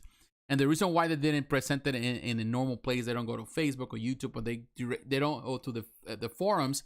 They go to a page that is primarily go to fandom, to people that they talk about gaming, they talk about movies, they talk about stuff like that, because they want a bigger pool. They're trying to attract that pool into this. To me, I will tell you one thing, and this is something that I wanted to mention here today, and I thought about it early on. I was thinking about it, and I have talked about it in other videos in the past. But the situation, I think, what disappoints a lot of people, and I will tell you, the piece is not bad. I like it. But this is not for the hardcore fan of Sideshow, in the sense that this is not for the one that is constantly investing to trying to expand on the roster of a display because they want more characters. They already have a Batman, they have a Catwoman, there's plenty. So they need something else. They're looking for other characters. This is for the people that are newcomers, or the people that they look at this, they fall in love with it, they buy this for the first time, the first Sideshow piece, the first statue they ever had, and they own it now. And of course, now they start into this addiction of statue collecting, and that's how they bring him in. So that's what they're doing. This statue is not for everyone. You know, it's not for, you know, for the collector. This is a statue for the, I would say, only the fan in passing. And I know that some people may not see it that way, but I gotta be honest with you. And that's something that I've been thinking lately. I've been thinking a lot, and I think this is something that I know a lot affects a lot of people. And a lot of people constantly think about this. And I see this criticism over the years, and I think more now than ever in regards to the way Sideshow has turned into what it is now. I love Sideshow. I think it's a great company still, with so much stuff that they have produced over the years. Amazing stuff that still was the standard for many years before other companies came and took that place. And Sideshow still produces an amazing looking pieces from time to time, you know, and price wise it's still affordable in comparison to other things, which is amazing because it used to be a time where they were the most expensive one. But I think the different approach of Sideshow is that they moved on from being just a niche from the niche market into a more broader market. And they've been pushing it since the moment, as you can see, the way they sell and what they sell on their website. They sell everything and anything. They have this partnership with so many companies. They sell so many statues from other companies, figures, you know, apparel. They sell whatever. They sell all of the kind of stuff that sometimes I wonder why they're selling that kind of stuff there. They sell it. Why? Because they are, you know, they have this broader reach now, and they want to reach. They technically have become like a boutique store. It's a boutique style type of approach where they sell everything for whoever is willing to pay the stuff, all the geek stuff. And even in the social media approach, as you can see with the Like Your Geek Sideshow, which to me is a group that I definitely don't like to frequent much because, to be honest, it's just a waste of time. And all of these different groups that they produce. The problem with those groups is that like Your Geek Sideshow, for example. Man, I have problems with that group. I don't like that group, although I'm a member still.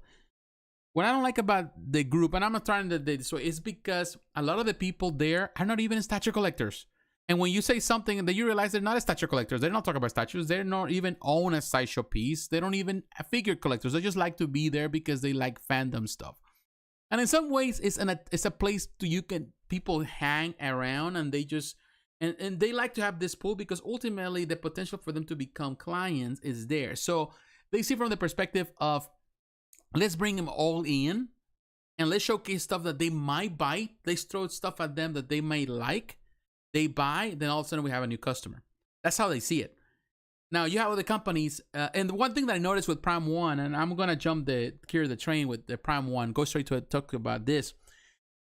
What I like about Prime1 on the showcase video, when you look at the showcase video, they are talking about it, and one of the things that they mentioned that it really impressed me. They said they really own, or they take pride in the fact that they are well respected within the statue community. There was even a phrase that they have on the screen that says, you know, we are, you know, well respected by the statue community. They understand their place.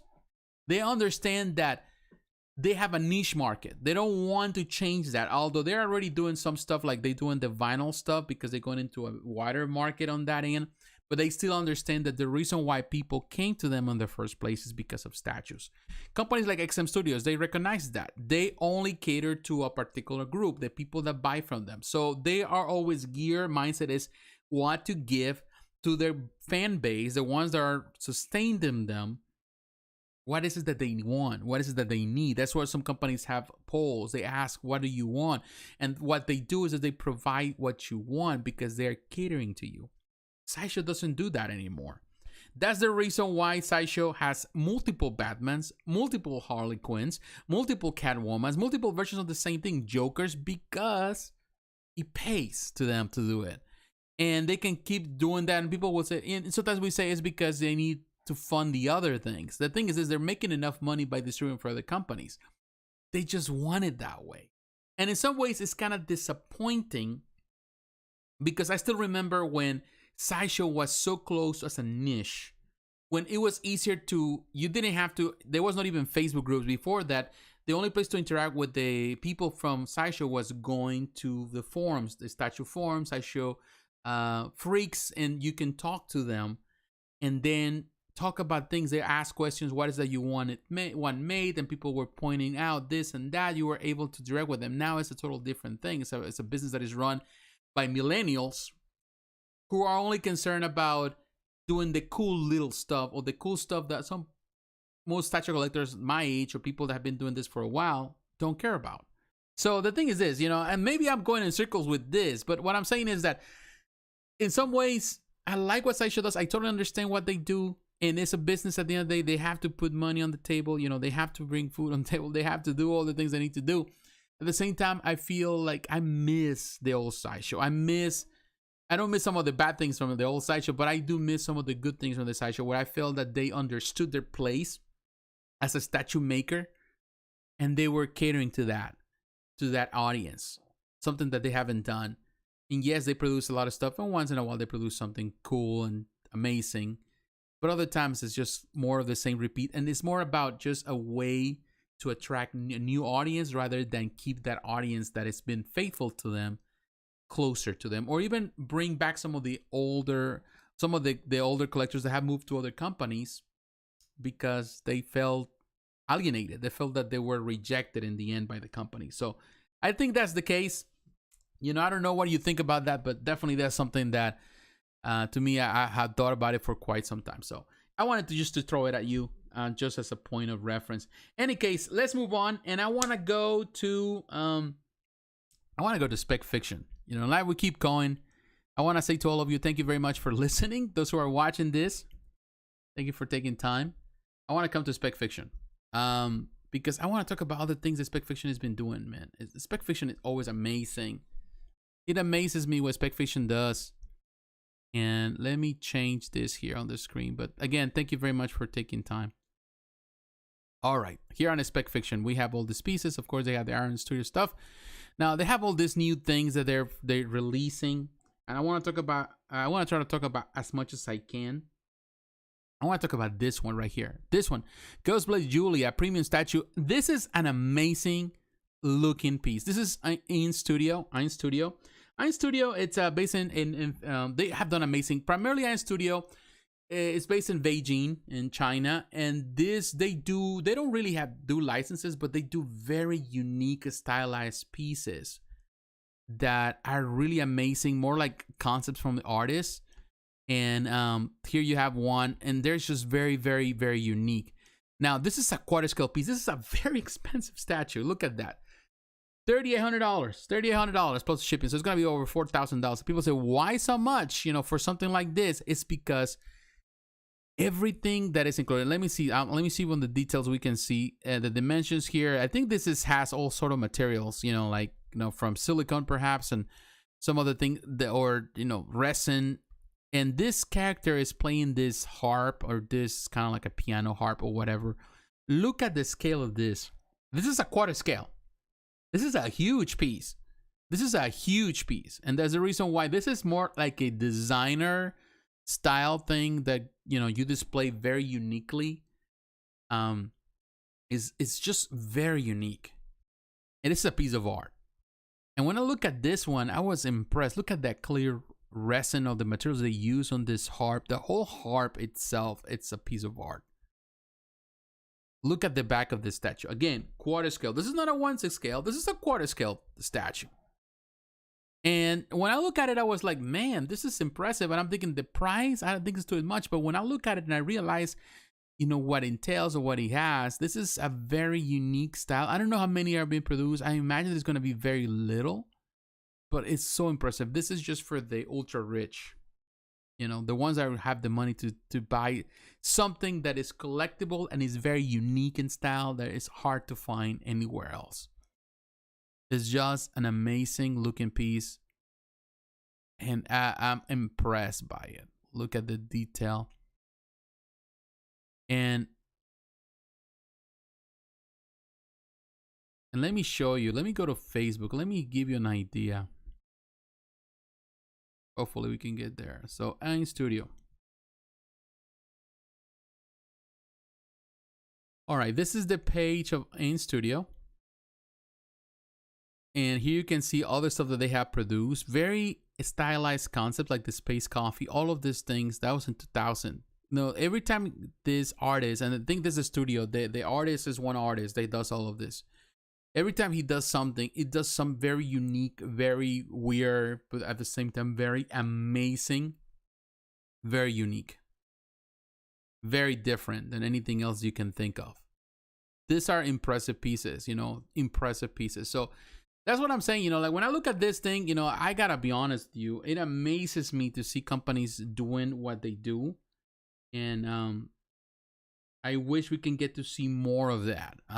You know, more of that weird stylized things, and people were talking more about it because the problem is people are always talking about Marvel. People are always talking about the DC stuff. They're talking about the basic stuff that they all know, and sometimes they're not even fans of that in the sense that they don't even read the comics, but they just like it because they're the more popular, and people want to be where they want to be with the popular kids. They want to hang out with the cool kids, so they want to hang out with everybody's talking.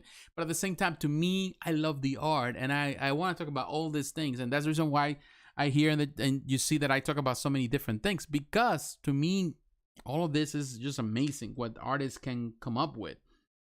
So that is one that I want to point out here. I want to talk about another here. Now that we are here, I want to talk about this other Spec Fiction. Always, I mean, I love the Spec Fiction because they always have some such amazing stuff here. And as you can see, some of the stuff that we already talked, they already cover.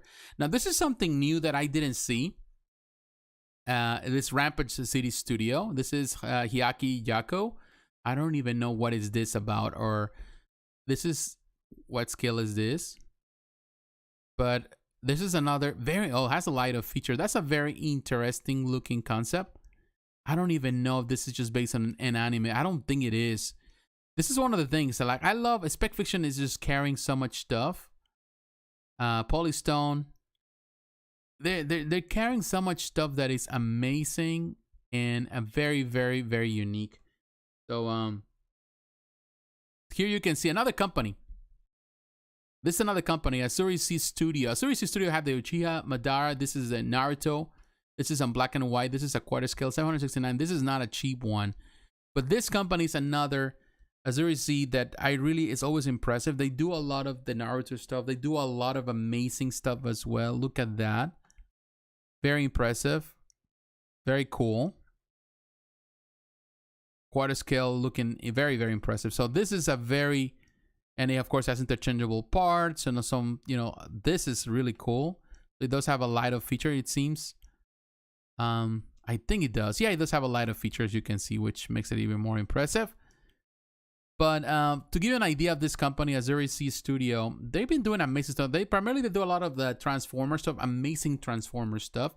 But also they have One Punch Man Gina's 1/6 scale. This is at $800 piece as a 1/6. But you know, this company, you go, this is the thing. You know, this Chinese companies, man, I'm telling you, they blow my mind every time I look at this stuff. It's not cheap. Optimus Prime, this is another one, $2,000, man. It's a non-scale, but when you look at the dimensions, division size only 300. It's 73 centimeters by 94 centimeters, so it's huge. It's as huge as, you know, the stuff that Prime XM is doing, XM Studios. It is a huge piece, but it's super, super impressive. Of course, it's a more stylized version. Asuri C, this is another company. This company's, when I look at this stuff every single time, I'm impressed by what they do. And Asuri C is another company also based in China, another company that is impressive, and I think you need to pay attention to. Now, I want to move now to a bigger company that it's definitely always an important staple now. It's becoming a staple, which is Queen Studios. And Queen Studios just released the Iron Man Mark 1 quarter scale statue.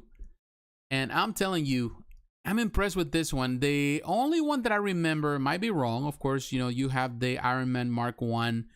The one was done by Sideshow many, many years ago. Now, this is only, of course, not available here, but you can, it's going to eventually be somewhere else, probably in Spec Fiction, and very likely. But look at this statue. Love the detail on this one. To me, you know, it is amazing. And I seen some of the pictures, of course, on some of the presentations they had in China, and it looks amazing. The level of detail they have for this one. Love the pose. It looks better, of course, than the old Sideshow. Love the detail that he has. It looks really, really well done. Very nicely done. For those who are really into the movie stuff. And I will tell you, Queen Studios this year, I think is going to blow our minds. I think Queen Studio this year is going to do... Hey, Gotham Minds, how you doing, sir? Thank you for tuning in. Thank you for tuning in. I appreciate it. But yeah, I will tell you, I think Queen Studios is going to do amazing this year. We just have to keep an eye open on the stuff that they're releasing. But as you can see, that's the light of feature. That is cool. Love the detail, the rust on the metal on that, and the bomb and all that stuff. It's really cool. The only thing missing perhaps is to have like the effect of fire. That would be nice to have that, as they did with the Hot Toys figure. Like, I don't know, maybe a clear resin that you can change. So when he's doing that, of course, the fire, flame, all that stuff, that would be super cool. But yeah, man, I'm telling you, this is a nice figure. It's through Queen Studios right now, of course. Only available in Asia for my Asian friends, but eventually it'll be available in some other places and you'll be able to order. So Queen Studios is doing really, really amazing. Now, let's go back, and I'm going now. We're gonna go now into the 1/3 route, and I want to talk about, and we're gonna go back to a spec fiction. Man, I'm jumping from place to place here, but it's because there was so much stuff this week. I'm telling you, so much stuff this week that it just blows my mind what these companies are doing. And I wish I could just simply not look at certain things and say, you know, skip certain things, but it's like I cannot skip it. You know, there's so much there that is worth checking out. I want to talk about PG Studio. Now, I have talked about PG Studio before, and I'm going to show you PG Studio, another company based in China. They do amazing work. Primarily, I think the stuff that I have talked about it is the King of the Fighter stuff, like Ukiyo. I love that. Also, they have, of course, Nakaruru. These are quarter scale pieces, Mei Shiranui. And they have done other kind of stylized pieces on the quarter scale, stuff that they do on their own. But they're doing this Creek made. This is the first 1/3 statue that they're doing as a company. It is pricey, $2,600. Now, this is made out of silica gel, so it does have silicone. It has polystone. It has fabric. It has polyurethane, which in this case it has, like in this case, some type of the same as the UFO hoses, but they use a little stronger one, and PVC. So it does have the whole shebang of materials that necessary to create this diorama. The likeness on her is really well done. This, of course, not based on any movie or any type of license, but the whole concept, the sexiness of the piece, and the detail is what really makes this piece amazing. I really like the concept. Of course, you can see her hands. I think in this case, her chest, perhaps all that is silicone. Part of the skin is silicone. I don't know if all or everything's going to be silicone, but it appears so. But I love what they did with the detail with the door. This maid, of course, taking her shoes off, walking into the room, which is a very sexy thing. And then you have, of course, the materials here with this chair. Looks amazing. Looks like real leather. But it's probably polystone. Of course, you got this shot. The money maker shot right there. And of course, it looks good. This is a very interesting concept as a 1/3. This is not for everyone. This is like we were talking about the other piece of quarter scale with the big art piano, things like that. This is for the collector that wants very unique things. And definitely there is a market for it, and people are going to buy it. It looks really interesting. The whole concept on this is very unique. And I love this style. And I love when these companies do these things that, in my opinion, give more ideas to other companies to bring something new. And to me, this is the part where it excites me. Let me drink this a little more. What really excites me about these companies doing these new things is because for the longest we've been having the same type of statues. If you come and look across the board, almost every company produces the same pose. Whether there is a Captain Morgan-y, or whether there's standing museum pose, or whether there's the same type of action, companies constantly do the same thing. Now, what these companies are doing, like in this case PG, with these new concepts and different styles of different things, they are really expanding the door, are opening the door and expanding our view to see that there's so much that can be done with a medium if people are willing to invest the money on it. And we're getting to see things that are so different and unique. And I think this is a unique piece. I will not add this to my collection for sure. The level of realism is there. And I really love, even you can see all that detail right there on the carpet. This is something that definitely it's something worth mentioning about what the companies are doing and how they are expanding towards the future, which is always good. And again, I want to say to all of you, thank you very much. Gotham's mine. Thank you very much, sir. I appreciate your support. Thank you for tuning in, my friend. But yeah, it is amazing. And again, this is what I want to say is that the reason why I bring you to all these companies is because, and the reason perhaps this video is long, other people will, you know, and I'm not trying to diss anybody here, but other people concentrate on what everybody talks. They like to talk about those things. To me, I like to talk about the things that are different. Why? Because I do believe that the hobby is evolving, and companies are evolving in so many ways. Things are getting better, but also there's the door for new things to blow our mind, and there's always an opportunity for that. And this is young companies are doing new things, very different. And if you pay close attention, you're gonna see a lot of great things and so much things that can change into something even more amazing. And everyone is paying attention to each other. You know, at the end of the day, all companies copy each other in some way. They take some cues from here and there and they apply them to their work. So it's always good to know. All right, guys, now we move on. I know that we already took a while to get to this place, but let's talk about Prime1 Studio.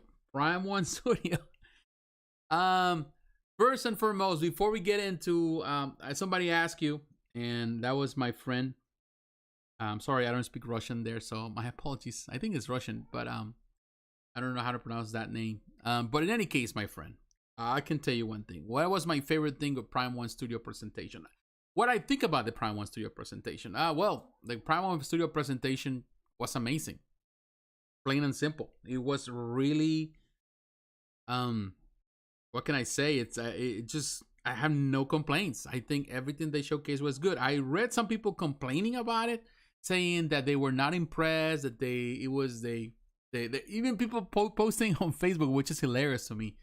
Oh, they dropped the ball. They didn't showcase this, that. It's a big disappointment. The biggest disappointment of Prime1 Studio so far. The worst showcase ever. And I'm like, what? This showcase was better than the previous showcase. It was better than this thing. You know, every showcase is better than the next. You might not be impressed because you don't get the fourth version of Batman, although they have plenty of versions of Batman on this one. But it was impressive because of what they're doing and how they're expanding things. I definitely like the direction that they're taking with some of these artists, like Dan Mora. I was impressed with their Batman that they showcased with him. I think it's an impressive piece. His art is impressive, so I like that. Definitely other things that they're working, of course, with RGM Lao, with that, although it was just the concept that we saw for the Cyberpunk Harley. That's an interesting idea. We also, of course, you saw Jorge Jimenez with the stuff that he's doing, which is impressive. Definitely there's potential there. Jason Fabok stuff, of course, you know, the Penguin. I like the Penguin. It looks good with the Batman stuff. But everything else, you know, from Predator, the things that impress me the most, more than the Batman stuff and all this stuff, I was impressed with the Attack on Titan diorama. That, to me, that was very, very impressive. Let me see what else. I try to remember, and I'm going to look here at some of the stuff that I can. And I'm coming to my channel because that would be easier because I separate everything on the videos. You know, of course, the Berserk stuff looks good. The Jurassic World Uncharted 4, Nathan Drake. I like that piece. You know, and I'm like, man, do I want to add that to my collection? Do I want to get back to quarter scale? Because I love Uncharted. And that, to me, that was impressive. Vampirella was good, super good. I liked it. The Resident Evil 3, the Jill Valentine and Nemesis, that was impressive. I like that diorama. Of course, all the Transformers stuff came out. Beast Wars, Transformers, Megatron, Transmetals 2. That is an impressive piece for sure. Man, there was like this Deathstroke, Godslayer. That looks really good. That looks really, really good. The Evangelion, you know, man, I'm telling you, like, there was so much stuff there. The Green Lantern stuff, Sinestro, for example. Although Sinestro looks kind of like, you know, it's a copy of the Sideshow version. But, you know, and, you know, I was impressed. I think, you know, I'm impressed because I do believe the company is doing the right thing. There's a lot of stuff that's still coming from the previous showcase that needs to be released. So they have plenty of time, you know. To be honest, like, people want more, but at the same time, you want more, but are you willing to pay the price? Because this is the thing. It doesn't matter how many surprises you get if you're not paying the price for everything that's coming out. So at the same time, I feel I prefer for companies to time themselves. Although they have so many releases, at least I made 32 videos out of the whole thing, and there are sometimes 2 or 3 or 4 or 5 pieces that were released on that video, in each video. They talk about hundreds of things there. So they already have the stuff that is on pre-order and the stuff that is coming. So to me, it's like, you know, like, what else you got? You know, nobody's gonna buy everything. Not everyone can buy everything. I don't think most collectors can buy everything. I don't think that there is a big number of people, maybe 1 or 2 that can buy everything. But for the most part, not everyone does. So to me, that it's you know, I'd rather for them to kind of slow down a little bit, so that way it gives you time to really breathe in and actually consider what you're going to buy, because there's so much stuff out there that it's coming out. So that's just my opinion, of course, you know, but that doesn't mean that it's unimpressive. Just because some things don't get revealed, things that you were hoping they weren't there, doesn't mean that the rest of the stuff is impressive. Even the stuff that I don't collect, or the stuff that I don't care much about, impress me. Like Shaman King. I don't know much about Shaman King, but I was impressed with the diorama. I love dioramas.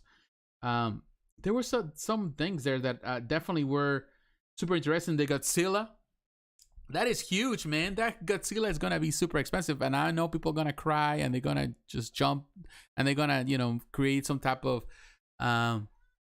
GoFundMe account against it, or they're gonna go into some type of rampage or something, because people always make it sound like it's the worst thing that ever happened to their lives, and that's, you know, sometimes it's kind of weird. All right, but talking about now that we get the chance to talk about that, I want to talk about, in that we're talking about this situation that is happening, of course, with Prime1 Studio.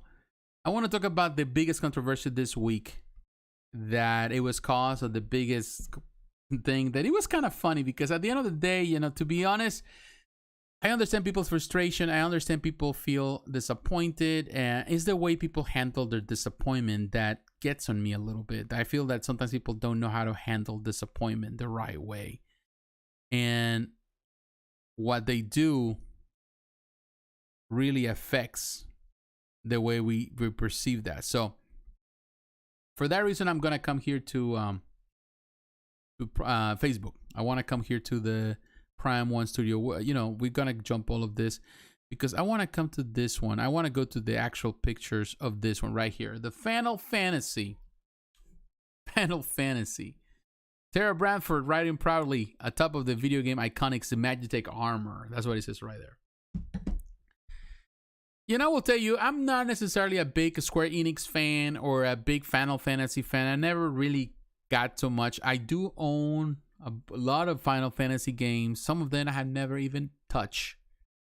I love the history of the franchise, you know, what it means. And I know people were disappointed, of course. You know, people were voicing their opinion about this. You know, when this was showcased previously, people were like all waiting for this to happen. Everybody wanted to see this piece. Everybody was happy because, you know, it's an impressive piece. And we're not going to deny that. It is not a bad looking piece. However, the biggest disappointment, of course, and it's always going to be, is the price. And let's talk about the art first, you know, before we get into the price point. The art, it's impressive. You know, it is an amazing looking diorama. You can think of it, it has so much detail. So much detail. So to me, from the moment that I can see this, from the moment that I can see everything that goes in there, you know that is going to be super, super expensive. Now, this is Yoshitaka Amano. He is the artist that did the covers of Final Fantasy for many years. He did a lot of the art for it. So this is based on his art. But this is a huge diorama, as you can see. The detail is there. It is impressive. It is an impressive looking piece. There's no ways around it. There is a lot of sweet child parts. There's a 1/6 scale statue, as we saw the other 1/6. Even the 1/6 with the big piano doesn't have as much detail as this one. So yeah, and that is $4,000. So yeah, I knew this would be expensive. I knew it would be expensive from the moment I saw it. Now, people are always hanging the idea of scales. On the idea that scale, you know, like, oh, if it's a 1/6 should cost this and that. I'm sorry, but that's not the case. Throughout the video, you have watched this from the beginning. I have shown you action figures, statues of different scales that are really expensive. So at the end of the day, the price depends on the many factors, whether it's the market, whether there is the products, whether there is so many things. So I knew it would be expensive. It is beautiful though. It is beautiful. So much detail, the switch out parts. It just has so much to it. This is a beautiful. I would say if you're a Final Fantasy fan, then definitely this is a must have for you. And I think that was the idea for many people. And it would be expensive. However, thinking about $12,000, $13,000 makes you think that there's something wrong here.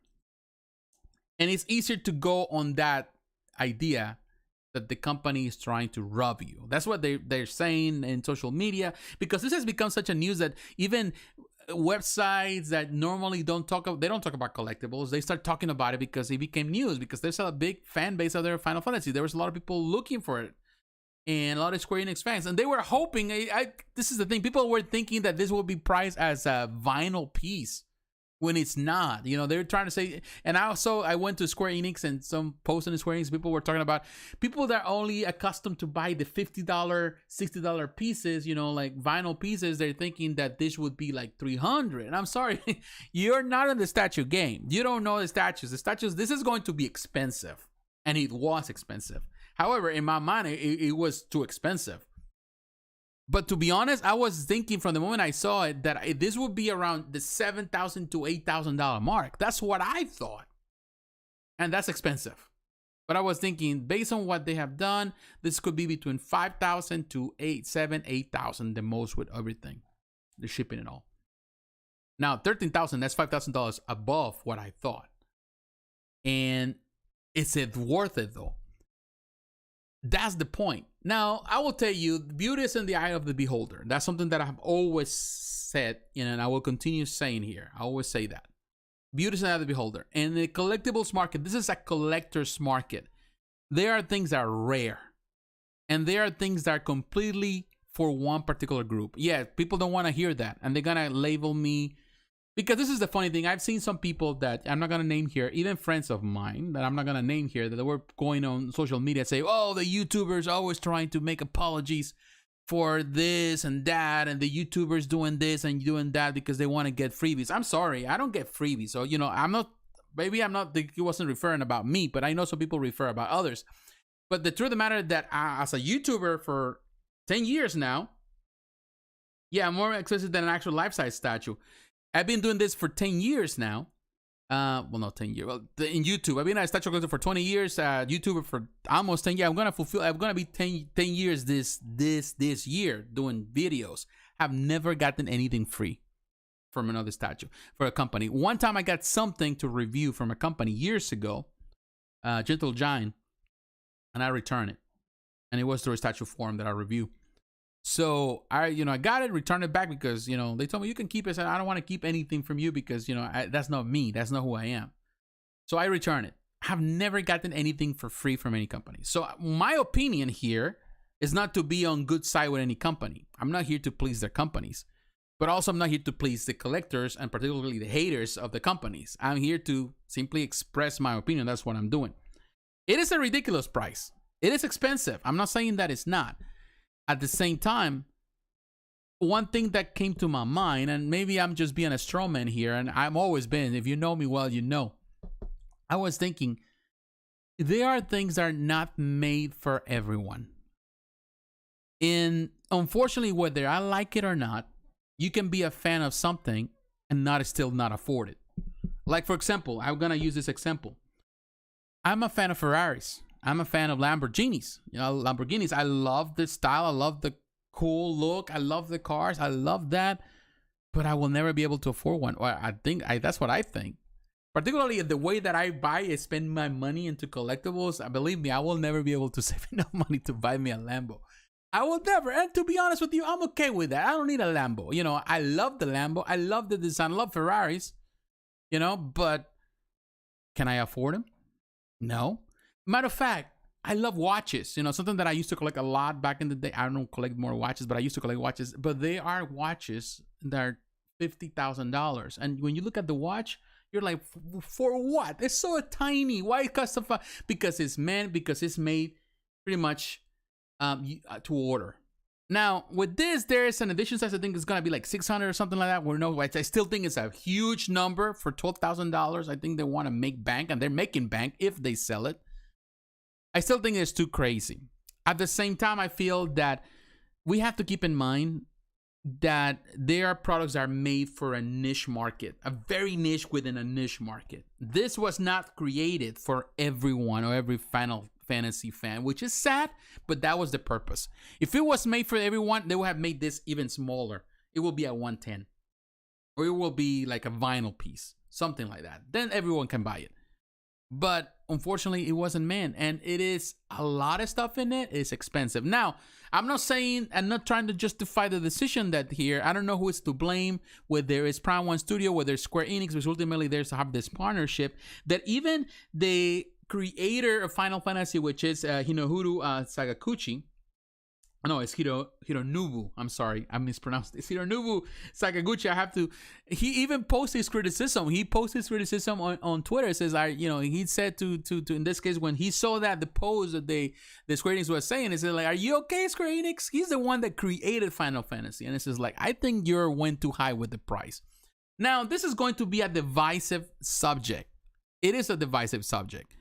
I still think that the piece is beautiful. I think it's amazing. I think it should be priced high because it's a lot of detail. At the same time, it goes back to the same thing, that it's not the size that really matter. Because, like, for example, yeah, you can say that a life size is a life size, but at the same time, when you compare life size with this, who has more detail? It depends. Just because it's a life size doesn't mean that it has more detail.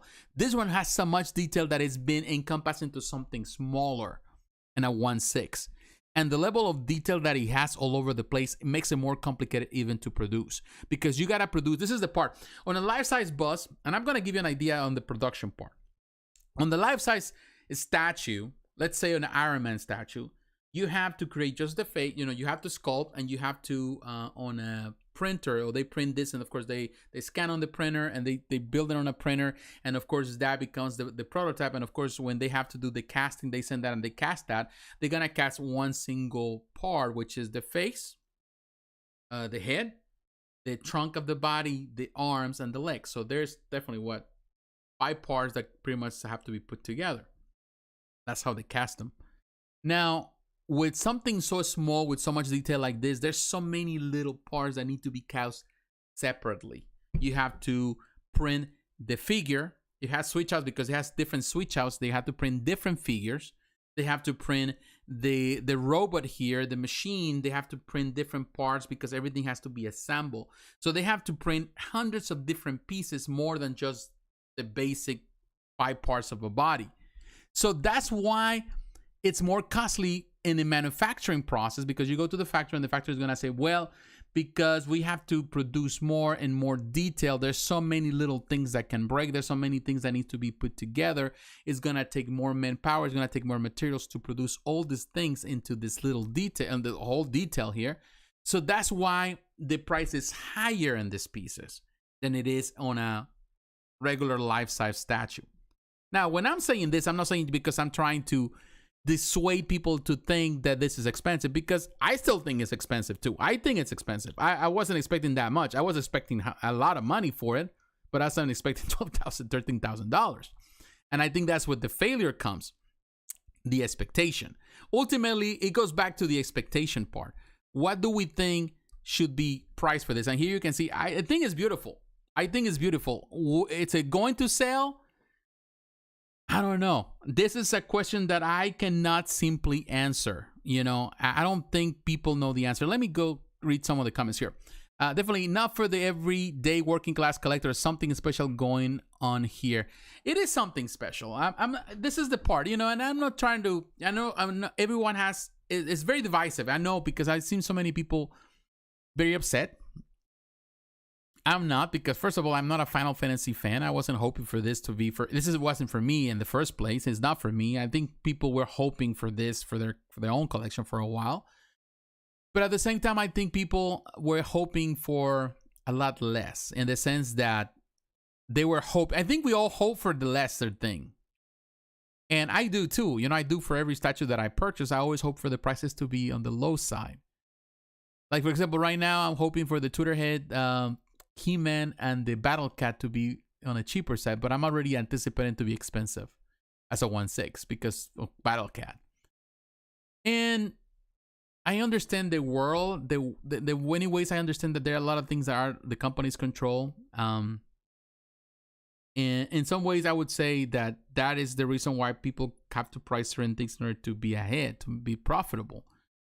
The high price of gas, the natural gas going up, which is a dependency that would, of course, natural gas from Russia, and with all these things that are happening in the war, and the things that Russia's not selling their products. Of course, now China is dependent on other materials. You know, a lot of the products that came from Russia, all the stuff, the raw materials, now they have to come out from China, or, you know, it throws everything off to a point that the price has to go up. And of course, transportation, the cost of it, the manufacturing cost, all of that, because natural gas is necessary for the production of electricity. The production in factories cannot work without electricity. So there's so much stuff, you know, like it is a lot of things that we can go on and on and on and on, how the effect has. And of course, everything is skyrocketing, you know, and primarily the first things, the valuable things are going to go up, which are the collectibles, you know, the toys, the stuff that are not as important as food. And that has an effect. Not saying that that's the justification of $13,000, but saying that it's part of the high price of that. I hope, you know, maybe they were hoping to sell it for something less and ultimately came out more expensive. At the same time, I think they outpriced themselves at that price point. They could have simply, at 600 pieces, they could say, well, we're going to sell this between $6,000 to $8,000. And I think people would still moan about it. They would still cry about it. Yeah, $5 to $8 sounds reasonable. They could have just simply moan about it, cry about it, but still would be willing to pay the price. But now at $13,000 is the price of a car in some countries. Is the price for people, you know, some people don't make that a year. And of course, when people say some people don't make that a year, we're talking about people that are not collectors. And collectors, they do have an average lifestyle. You know, I'm not rich. I'm not poor. But, you know, I consider myself middle class, although we consider my middle class. I was probably even less than middle class now with everything that is happening. But, you know, that is just outrageous in some ways, you know, and it's disappointing. And yeah, I think between 5 to 8 sounds, 8 would be the top, you know, and yes, you're still paying for the shipping, which is going to be expensive because of the level of detail this diorama has. It does have a lot of diorama. But I think they went overboard. And you know what? I will tell you, as you know me, I'm a straight shooter here. You know, in the sense, when I say the company failed on something, like Iron Studios has failed with some of those dioramas, super expensive. I will say that Prime1 Studio with Square Enix on this one, they fail because of the price. They did fail with it.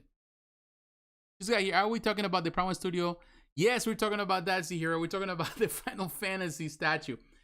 I would say, like I did mention, I think that again, I'm trying to finalize and summarize this here, you know, for those who are coming. And of course, you can always go back and watch the whole thing later on. And let me drink this because I'm thirsty. Oh, wow. When I want to summarize of the whole, what I want to summarize here as a whole with this is that I feel that at the end of the day, they are collectibles for everyone, and they're collectibles that are more reachable for everyone, and they're collectibles that are more for a very strong niche market. And it all depends on the company, what it is the target audience. And I feel that on this one, I don't think it's Prime1 itself. I think it's more Square Enix. They said, well, we want to target this to the ultra rich, and that's what they did. It failed. It failed because in the end, you know, it seems to me that they were, you know, a lot of people were anticipating something more easy to reach, and unfortunately, it wasn't that. Yeah, they're greedy, but at the same time, they're a company, you know, and as a company, they're here to make money. Whether they want to make a lot of money in one shot, that is up to them. You know, where they can do it, it's possible. But I wouldn't go to the extent of saying that they just don't, because ultimately this is the thing, you know, Square Enix has survived over the years. You might consider them greedy, but the reason why they have survived as a business over the years is because they have been able to sell the product to the masses. And now with this statue, they're trying to sell it in partnership with Prime1 Studio. So it's a mutual decision they have to make together. Because in the end, the one that is sculpting the product is Prime1 Studio. The one that is directing the manufacturing is Prime1 Studio. The one that is dealing with the factory is Prime1 Studio. Square Enix, technically, all it is doing is the licensing. So ultimately, the greed can come both ways. Not necessarily Square Enix. It can also be Prime1 Studio. But ultimately, there's so many factors with the manufacturing right now costs, with everything that is happening in the world, that is really costing so much of that price hype, you know, the spike on the pricing. And some of that has to do with that, not necessarily because the company it's there just because they want to make money. Because the thing is this: you can be greedy, but at the same time not make any money if you're too greedy. And I don't know what is gonna happen. To be honest, I don't know if this is gonna sell in the end. It's just a matter of time to really realize. But we have to keep in mind that this piece, at the end of the day, if that's what they have envisioned from the beginning, wasn't built for everyone. And ultimately, it's sad to hear it, but that's just the way it is. And believe me, like I said, I'm a fan of a lot of pieces produced by Prime1 Studio, but I cannot simply afford them. And they're not made for me. They're made for somebody else.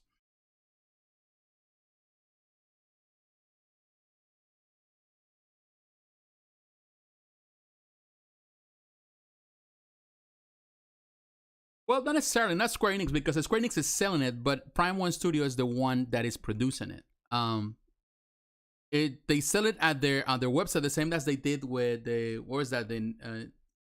Automata. Also, they started selling it at Square Enix, but ultimately it's also now selling at their website on Prime1 Studio. Prime1 Studio is the one that manufactures the stuff in partnership with Threezero, but the whole design are the sculptors on Prime1 Studio. They are the ones that are doing it. Now, it won't sell. It depends. I cannot say that it doesn't, because believe me, I've seen so many high prices in other type of statues like Tsume art, and they sell.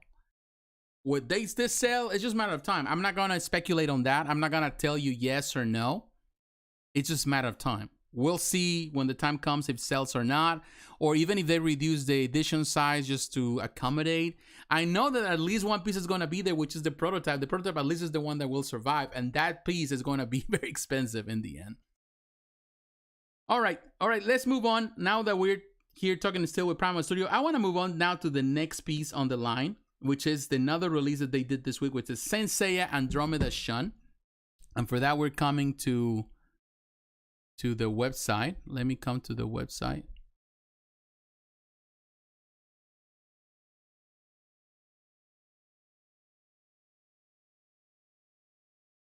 All right, let's come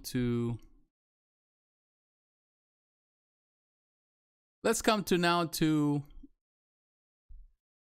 here. Andromeda Shun. I'm a big fan of course, I have mentioned this many times of Saint Seiya. I grew up watching Saint Seiya as a kid. So to me, well, I was not really a kid. I was more like a teenager. I was around 12, 13, 14 when I started watching Saint Seiya for the first time. And I'm a big fan. Now, this collection has been doing really well. Although some of the pieces, like I know what is that, Phoenix Iki, is still on sale at the website. So it hasn't been done, like, for some reason, did it well. But other pieces, and I definitely would love to see Seiya, Pegasus Seiya, done at some point. I think probably they're going around with the other characters before they get to that. But here you can see, now the only thing I'm not necessarily crazy about this one is the fact that they're going for the more, the final bronze cloth instead of just the original bronze cloth, which is, you know, I like this one, but I do like the original bronze, and I wish they have the original bronze for all the characters. Now, I do like the light. I think this one has a lighter feature. I love the detail on the base. It's a very nice looking piece. Of course, they has the chain around him, which is kind of cool. And as you can see, the different bonus parts. It has the LED illumination. Of course, it has the swappable portrait. This is a very nice piece. Now, I do like the Tsume art stuff. And that's one thing that I will tell you about. I was a bit disappointed with the Prime1 Studio presentation, the showcase. One of the things that I was disappointed with is that it's just that we didn't see us like 1/6 scale stuff. I wish the Prime1 can do more 1/6 scale stuff, which I think should be the thing. And this is the funny thing, that companies are right now tackling a lot of 1/4 and 1/3 stuff. But I feel that because of the way everything continues to go up, I think companies are going to start looking into the 1/6 more and more. Of course, you know, we have to keep in mind that everything that goes into production with this piece, the companies, sometimes there's a window of time where the companies, there's a window of time where the companies, like it takes a few years before they can finalize something before it goes out in production, or they can actually show it to you. Sometimes it takes more than a year, 2 years for stuff to go in the production. They've been working on it before they showcase it to you, because they present it to you. So we are not going to see right away because of the effects of the pandemic. You know, we're seeing the effects on the cost of materials and transportation, but we're going to see more on the production things that what companies are going to do because they're facing, of course, the higher cost of things. We're going to see companies doing other things in order to, you know, to reduce some of that extra cost that is hurting their business. So we're going to see probably lesser, bigger bases. You know, we're going to see lesser, bigger pieces. We're gonna see more of the 1/6. Some companies are already going in that route. XM Studios is already doing that with the 1/6 scale collection. The stuff that they already produce in 1/4, now they're reproducing in 1/6. So we're gonna see more of that. So I was thinking that in this case, Prime1 Studio on this presentation, we have more of that to talk about. Or they will showcase more 1/6 scale. Of course, they got the 1/6 scale for $13,000, which is a big deal, you know, in the sense that it really made a lot of people upset. But the thing is this, you know, I wish that we can see this company producing the 1/6 scale dioramas or some of these figures in 1/6. I would love to see that. And definitely that can, I really also change some of the, you know, help with the pricing because the price is too high. Of course, some collectors are not going to like it because you're already collecting 1/3. You want to stick with the 1/3. If you're already collecting 1/4, you want to stick with the 1/4. It's just the way things work. So, you know, these are the things that really, we can see in there. But we didn't see, of course, we didn't see the 1/6 scale that I want to see the most. But that looks pretty cool. I really like it. I'm just going through the pictures. And of course, they always have enough pictures. I do like the clear resin. Now, I will tell you what I like about it. When I talk about the 1/6, I love the Tsume art stuff. The Tsume art is definitely very cool on and I want to see more of those characters in 1/6 from Tsume. And they're, in my opinion, the best so far doing that. Other companies are doing that. But of course, when you look at some of the prices, some of these Chinese companies, you're paying for 1/6 scale, such as paying $800, $1,000 for 1/6 scale, which is something normal in the market, something that we don't see as much here. But yeah, that looks pretty cool. So this is good. You know, I'm going to skip this one. This is the bonus version. I like the bonus part. If I'm not mistaken, it's an extra portrait. So you get 3 different portraits, which is interesting. All right, so now let's move on. I want to show you, and this is perhaps the last piece. It's going to be the last piece of this video, which is going to be the City Hunter Predator based on the Predator 2. Now, this is another one that has caused some controversy because of the cost. You know, like this is the thing. Cost is always going to be something that is going to cause controversy. There are 3 different versions of this piece. You got the regular version, which is this one, the Museum Masterline Predator 2, which is just the basic one.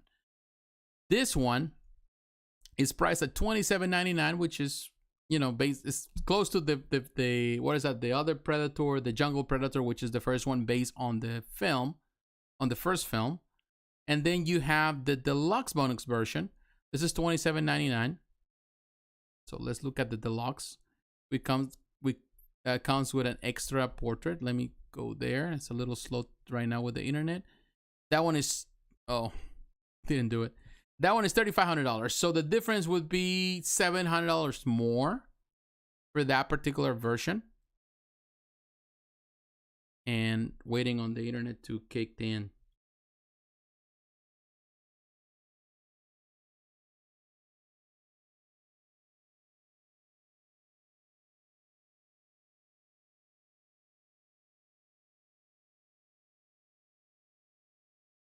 All right, let's see.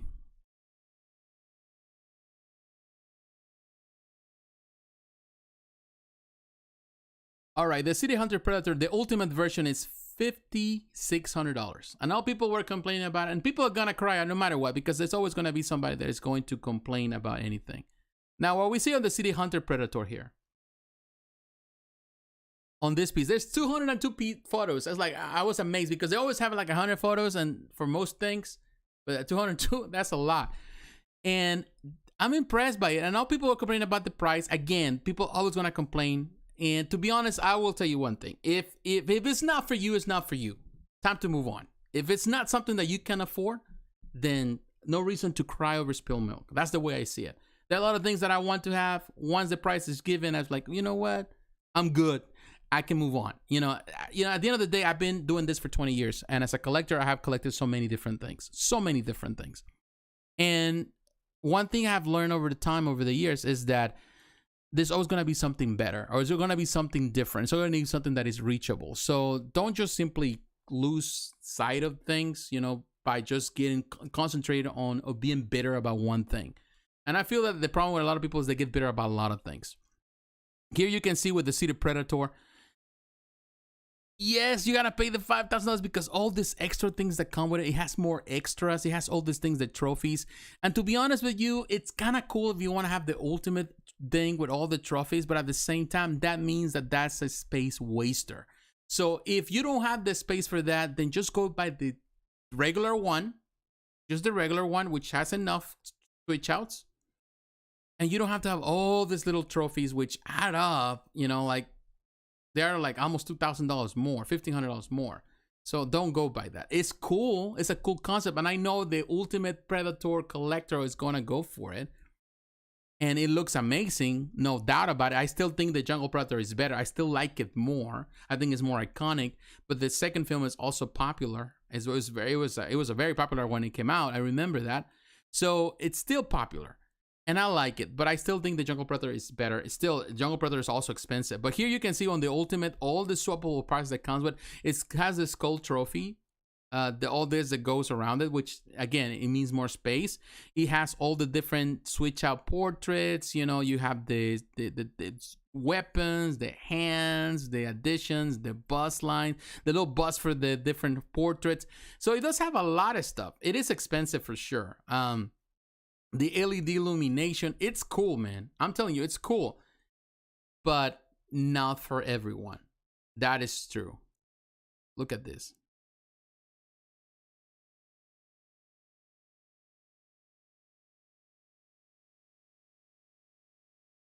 Yeah, it's just super cool. And I see that there's more notes. So we're going to go to the notes in a moment. I'm going to go to the comments and we can talk about it. But I want to show you this because definitely I like this piece. You know, I think it's fantastic on the detail. I know it's expensive and I know it's not for everyone. But it looks cool. To me, this is right now, I will tell you, and I've seen Predator statues for over the years and for many companies. But I think Prime1 has the better Predator statues ever. You know, they have done the best statues. The likeness is amazing. And this is not for everyone. This is for the ultimate collector. And I'm not going to look through all the pictures because there's so much pictures to look at. So many different portraits, so many change-outs, so much detail. You can do that at your own leisure, on your own time. And I definitely can, I tell you, look at it. Definitely look at it. With that, plus the shipping is going to be, probably you're going to pay $1,000 in the end. But it looks amazing and it looks good. It's a nice looking piece. Now, let me go now to our chat and talk to all of you. It says right there. Always thought this character was a girl. You're talking about the, yeah, but I never thought he was a girl. He acted girly though. Sean always acted girly and very feminine, and definitely that was like an idea back in the day. Back in the day, you couldn't say the word, I'm gonna use it here, you couldn't say the word gay, you know, but everybody knew he was gay, you know, like, well, he acted, even though he wasn't, he was very on the feminine side. But that was the thing about the whole manga, the anime, that the characters were a little feminine. There were a lot of characters that were very feminine, which it was part of the appeal of that, for some people, I suppose. It was kind of weird. To be honest, everybody, I personally wanted, like, you care about, you know, Pegasus, you know, you care about Seiya, you know, you care about the other characters, but I think that was the character nobody really cared much about. Now let's see what else he says right there. You see the 1/6 cable, that price is, you're talking about the 1/6 cable from Kotobukiya. Yeah, I saw it. I talk about it here too. I talk about it on the channel. It is expensive, really expensive in comparison, but I talked to the Kucharic brothers. I talked on the chat. We talked for a little bit. And you know, he was telling me like this, you know, he was saying that they try to keep it, but at the same time everything is going up, and you know, all the detail that is adding to this one. And believe me, I'll tell you, right now Kotobukiya is doing these new pieces that Kotobukiya is doing. I still gotta review the Thor, and I still gotta, you know, I need to bring the Iron Man. I need to review the Iron Man as well. The work that they have done with these pieces is amazing. They have come a long way. And the pieces are looking amazing. Looking forward to that Magneto. Definitely when Magneto hits also, I'm going to review it. Yeah, that then where it says yeah, the new Predator piece only costs you 6,000. You thought, oh, that one out. This one, yeah, it's 6,000 plus the shipping cost, which is gonna add up to the whole and the whole ordeal. Yeah. Now it says, are you saying grab your pieces now while pieces continue to go up? I don't know if you're asking me that question, but I will tell you, I would say, well, there's a lot of reasons to worry. But I don't worry. I gotta be honest with you, I don't worry. I don't think, the way I've learned to live as a collector, as a person, I think, is not to take things too deep or to take things too hard. This market is always changing. I know people complain about the prices all the time. But believe me, I have reasons to complain too. In 20 years, I've seen every piece that you can think of go up in price. I remember when you can buy a statue for less than $100.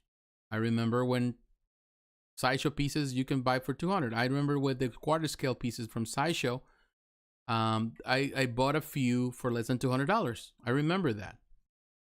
You know, 150. I remember when I bought some Sideshow comic kits for $139. I remember when Kotobukiya was less than 200, 150. Thor, the first Thor from Kotobukiya by Eric Sosa, I only pay $125 for it on eBay. I remember that. And I sold that one when I sold it for close to $500. So I've seen things, you know, dioramas, of course, some statues, $300, you know, for that was the most. I remember back in the day, that was the most. When I was paying $300 for a premium format, I was splurging big time. And I thought, man, this is too expensive. You know, how in the world? And, you know, but I bought it. You know, I paid stuff. And now when I think about those pieces and I think about what people are paying, it's just amazing. You know, and now when, you know, there are pieces like I bought, like some of the Twitter head stuff that is on pre-order. It's already paid for. Some of the stuff is $450. You know, what is it?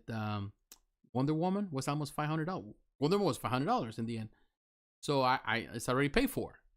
Amazing. It's a 1/6 scale piece and other things. So everything escalates, and you know, everything has been with the markets and the economy and everything that is happening in the world right now.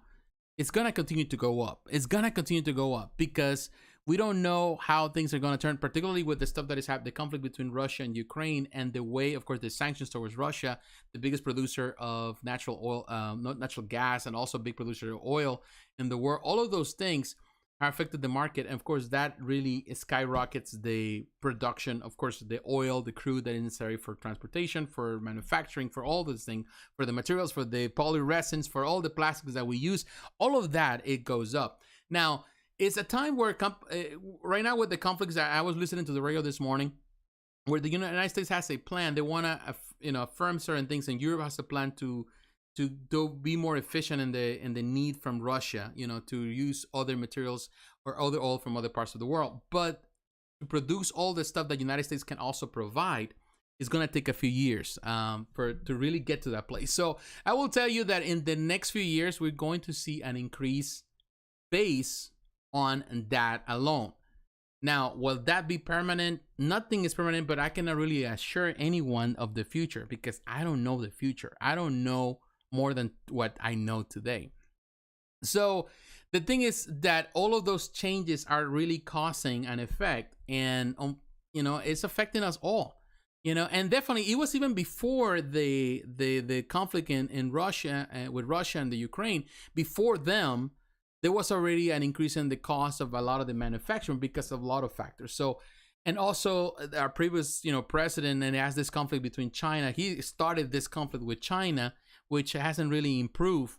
So there's so much in it that, you know, at the end of the day, there's so much to worry about. I try not to, and I recommend you, all of you, not to worry about.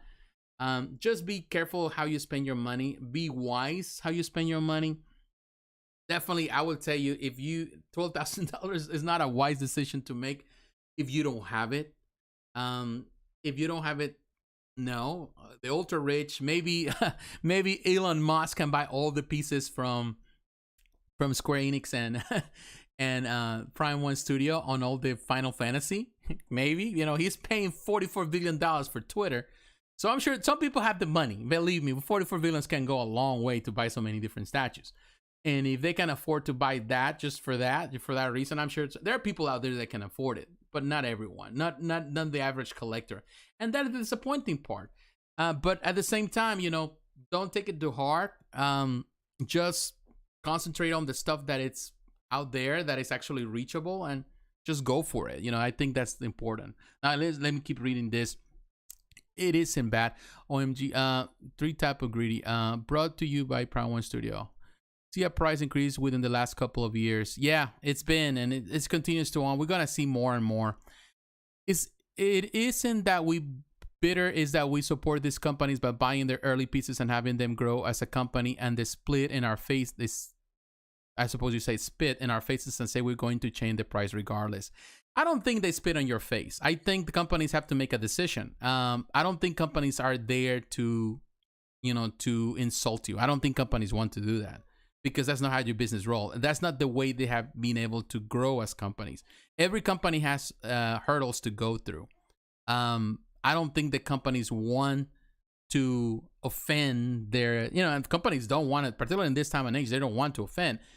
They miscalculate. You know, all companies, they sometimes miscalculate, thinking that they can make some money out of something, and it doesn't work out that way. That is the only way that you can actually change that mindset, or companies, for them to really understand it, and the executives and the companies, for you as a buyer, simply not to buy certain products. When you don't buy the products, the companies, they get the hint right away that something is wrong, so they need to change their approach. Every company does. The reason why these companies have survived, the reason why Square Enix has been in business for so long, is because they have been able to adapt through the different challenges. And sometimes they miscalculate, like every other company. Every company does. Prime1 has done it. Sideshow has done it. All the companies have done it. But they have to rethink again and restart again. Now, when we're talking about big companies like Square Enix, like Prime1 Studio now, Sideshow, Collectibles, and all these companies, they have enough money throughout the years they have invested, that they have enough money to miscalculate certain things and rethink the strategy. The problem is for the small company. The small companies cannot, they have zero room for them to make a mistake like this. A small company only, they have to sell. Sometimes, I'm telling you, small companies, it's something that I know about XM Studios. They were talking about when they started at the beginning of in their career, they didn't make any money for the first 2 years. The owners of the company, they didn't collect a paycheck for the 2 years. They have to even sleep and live on the same premises of the offices of the place that they have, the XM Studios, because they couldn't afford to have another place.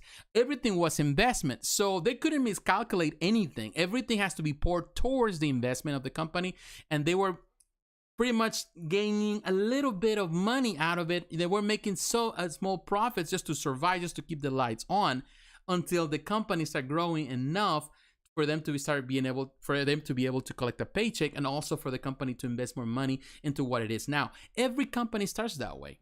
Every company starts that way. So there's an investment, but small companies cannot miscalculate the same way that Square Enix can do it. They don't have the money. They cannot afford to miscalculate that way. So they're gonna invest everything they have, and sometimes they're gonna price things very low because they want to sell the stuff out.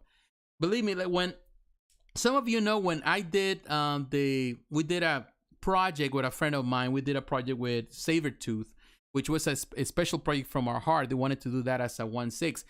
We priced it so low, you know, we sold a few, you know, between friends and collectors of these kits. It was more about, you know, people investing so we can pay for everything that was invested. We didn't make a dime. Matter of fact, we lost a lot of money. We're talking about thousands of dollars that we lost right there. We did it because, and believe me, that's the reason we haven't done it again, because it was a lot of loss.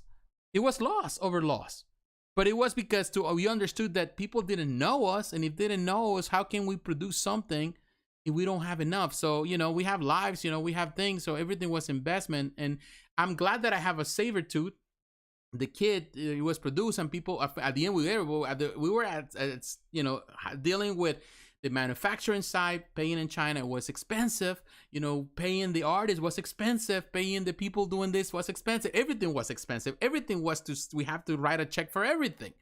and I'm just sharing this as personal. I haven't really shared it before, but I'm sharing it to you in the sense that there's no room for mistakes because everything is lost. And believe me, that's the reason we didn't do it. That's the reason we couldn't continue with the vision. We wanted to build our own company. We wanted to create our own company and start from that. That was the beginning of it. It was just a dream that it didn't work out. It didn't work out for us. But it was because, there was no room. There was a lot of things that we couldn't just simply do. You need the money for investment. Now, the big companies have the money to invest, and sometimes they're gonna make very, very atrocious mistakes, like selling something or trying to sell something that it doesn't sell after they invest a lot of money in it. And definitely, I'm sure that they invest a lot of money into this statue. Are they going to sell? Yeah, they're gonna sell a few if it gets produced, but I don't think it's gonna be the home run that they were expecting, unfortunately. All right, let's see what it says right there. How customers feel. I guess I'm just capitalism. It looks nice on cable. Damn pudding. Just keep printing that paper money. Don't worry, I won't buy P1 Final Fantasy. Yeah, ultimately that's all you can do. You cannot simply buy everything, unfortunately. I think this statue is more of a distributor than a statue company. Well, not necessarily. Well, they are both, and I talk about it in the video. If you go back, I talk about it early on. I talk about Sideshow and the new approach of Sideshow, and I did discuss it. What I consider Sideshow is doing now, which is disappointing for a lot of people. But Sideshow is still a company that has the potential to be great. Now, do they want to go there? Do they want to go back to that niche market that they were part of? I don't think so. I don't think that that's what they want to do, because they have grown to a place of that they really don't need that. They don't need it. Some companies need it because that is what drives their market. That is what drives customers to them, like XM Studios, like Prime1 Studio. They need that because that's how they build their market on the niche market. That's what they sell. Like, for example, if you sell, and going back to what I was talking about, certain cars, like if you sell Ferraris, as a Ferrari, the Ferrari company only caters to a particular group. They don't want to build Ferraris for the masses. They don't want to build Ferraris for the masses because it goes against their principle of a business, of their name that they have built over the years. They build their name on top of, we sell very unique items for a very unique people. This is for the wealthy, for the rich. This is for only the ultra powerful that has the power for this. They don't care about you and me. They don't care about the average Joe that needs a car just to go from point A to point B to work every day because we're commuting. This is for the rich that can throw the money at them. And that's what they had built their reputation on. And that's how they know, and that's how they're going to continue on. If they change that, if Ferrari comes again and they try to compete now with the Mazdas of the world, or they want to compete with the Volkswagen, or they want to compete with Honda and, Hyundai and all these companies, the smaller vehicles, first and foremost, is going to be backlash from the owners of the classic stuff, of the things that are manufactured in Italy that are handmade, all that. They're going to have a problem with them because they're going to say, you know what? This is not the reason we buy your name. This is not the reason we back your name. We want to be just for us. And that's the market. And that's what Prime1 has done. And that's what XM does, And yes, sometimes companies change, they expand, they grow, and they try new things. And that it changes the way and the game and the way they play the game. But, Sideshow, he stopped doing that a long time ago. They stopped doing that a long time ago. They do cater, but now with the huge edition sizes they produce, they're selling decorations for their home. They're not selling collectibles. They're collectibles in the name, but they're not necessarily collectibles because they're not limited in numbers, just for a niche group. That's not their market, and they're not going for it. And whether I want to accept it or not is just the principle of them. It's the way they do it. And because they have such a huge edition sizes, they can afford to sell stuff for $600, even though it's expensive now.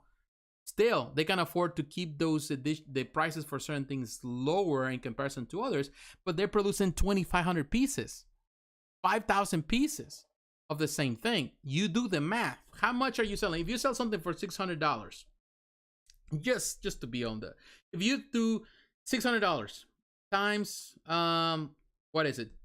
2,500? You're talking about $15 million. $15 million. Well, let me do it again. Did I do it right? $600. No, $600 time. And of course, we're you have to pay expenses and all that times 2,500. No, 1 million, 1.5 million. So I did it wrong. I put another zero. $1.5 million that you're making. Of course, you gotta pay the production, the company, distribution, the factories. You gotta pay the artists. You gotta pay all this. You gotta pay so much stuff. But when you come to think of it, that's Sideshow MOTU now, and that's the reason why they sell these huge numbers. And that's in some pieces they have a first batch of 2,500 and they have a second batch of 2,500. So you can see how much money they're making. That is their motto.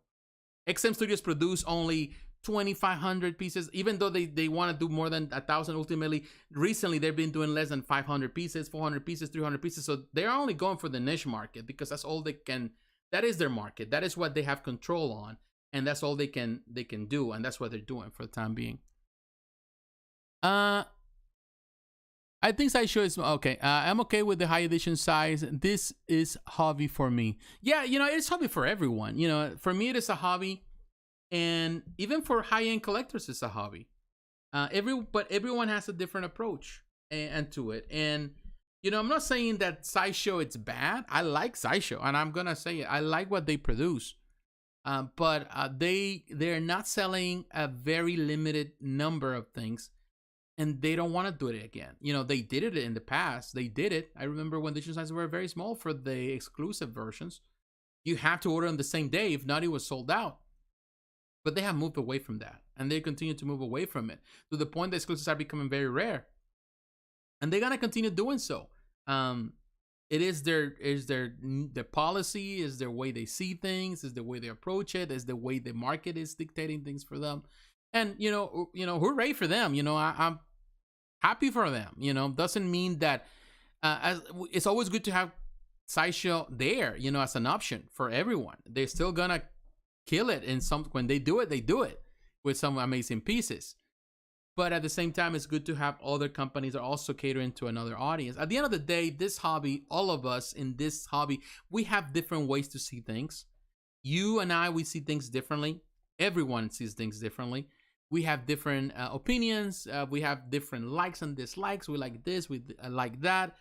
We care about this more than other things. We have different things, and it's always going to be like that. And that's when it's important to have different companies and different approaches to certain things, and different mindsets from different companies and producers, because we need that variety. Variety is important. Believe me, like today, how long we've been in this for 3 hours, almost 3 hours doing this video. And I'm telling you, I have talked about so many in this video. I talk about so many different companies, and I pointed out the smaller companies, new companies that are coming. They're doing amazing stuff. Some of that stuff is expensive, but they're doing amazing stuff. Because the truth of the matter is that we live in a time. Yes, we complain about the high prices, but one thing I can praise about what we're doing and we're living right now is that we are in a time and a place where there's so many producers, more than ever before. There's so many companies out there that is amazing. It amazes me because I still remember when, started collecting things, there were only a few companies, a handful. I can count it with my hand. And when one closed doors, it's like it was a big empty gap forever, because they disappear. Who else would take their place? It took forever for companies, and everything. Up to the point, I would say down to the point of even Bowen Designs. When Bowen Designs left, people were crying out because, of course, I still miss Bowen Designs. But I feel that now there are a lot of companies filling the gap and the void, with a lot of different things, not from Marvel, not from DC, from other different franchises. But these companies are also growing and acquiring these licenses as they grow. And that is good. The opportunity, the sky is there. Iron Studios, for example, producing so much of the 110, it's amazing, and yes, there are things that are not worth the price. There are things that you shouldn't buy. There are things that are disappointments for sure, but there are things that are worth checking out, and there are things that are actually valuable. So whatever some company does or doesn't do, I don't lose sleep over it, because I know other company will do something better, or even something more affordable, something that I will definitely go for. So the options are there, and as the companies continue to grow and expand, we can get to see more. So there's always that excitement. So I'm excited for what companies are doing. I'm excited for the newcomers. Believe me, these companies in China are really exciting. The companies coming from Canada also, like, you know, I'm excited to see these companies, and I want to see more of that. And hopefully, with the world and the economy and everything, hopefully that doesn't affect the little companies, the little producers, in a way that they simply have to close doors. I don't want to see that, because I think that there's so many artists out there that want to showcase their art, and they deserve that. You would think a higher number of companies mean equal lower prices, but it's subject to the factory. It is always, because, and I mentioned that on last week's video. I think it was last week's video, the week before. I don't remember. The thing is this, the problem that it was last week, or no, the week before. I'm sorry. The week before I talked about it, and I made a video about it. I think one excerpt on the clip, and it's at the end of the day, because it doesn't matter how many companies are out there. This is the thing. There's only a few factories in China that handle this type of mass production. Only a few. Even though China produces a lot of things, there's only a few companies in China, factories in China, that they handle that. And they work with all these companies. The same company or the same factories. This is the funny thing. Maybe people don't know this, but the same factory in China that works and produces stuff for Sideshow produces stuff for XM Studios or for everybody else. Same companies produce the same thing. You know, XM I think has now their own factories, but a lot of the companies go to the same factories, the same printers, they go to the same place. So technically you have to be in line with them, and whoever pays the most takes the level of priority, the company that already have dealings with. So some companies take priority over other companies. So because it's so competitive and everybody wants to go through these factories, every company has to take a number. And when they're done, and they go to the next thing, the next project, the next company, because of course they have to mass produce everything at the same time.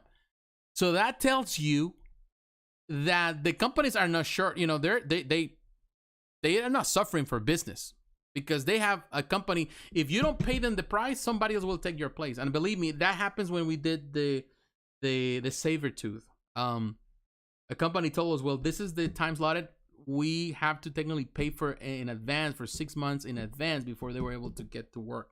And we have to have the money, and it wasn't cheap for them to do what we needed to do.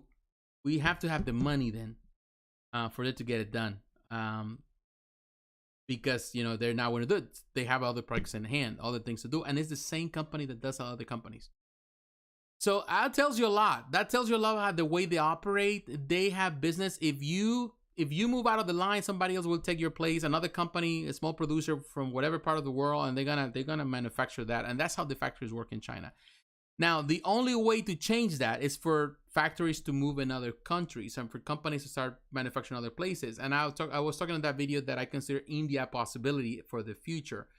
But time is it's something that we cannot determine how that's going to happen. As long as everything is manufactured in China, it's going to hurt in the end, because they are the ones determining the price in some way, at least on the manufacturing side. But still, I will tell you, China still, up to this point, is the cheapest option, because when we were trying to do Saber Tooth, we were trying to do it in the United States, and it was more expensive to produce it in the United States through different studios here that they would do the casting for us. It was more expensive. So ultimately, we have to end up being with China. That's how it works.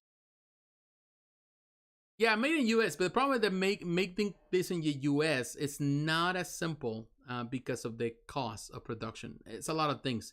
Like I was telling you with Saber Tooth, we tried to do it here in the United States, and it was too expensive. It was too expensive for us to do it. It was way above what we could afford.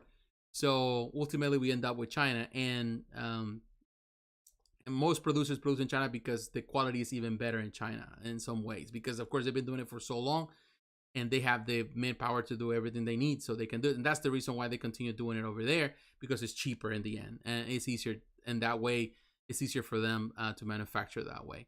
Well, my friends, I want to say to all of you, thank you very much for your time. Each one of you, everyone that has been here since the beginning, also those who are already left, thank you very much for taking the time.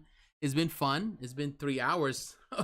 3 hours, so it's tiresome. It's a long video, but again, just on my way out, I want to say thank you very much for your support. Thank you for being part of this channel, for being supportive, for being to have these conversations with me. I truly appreciate it.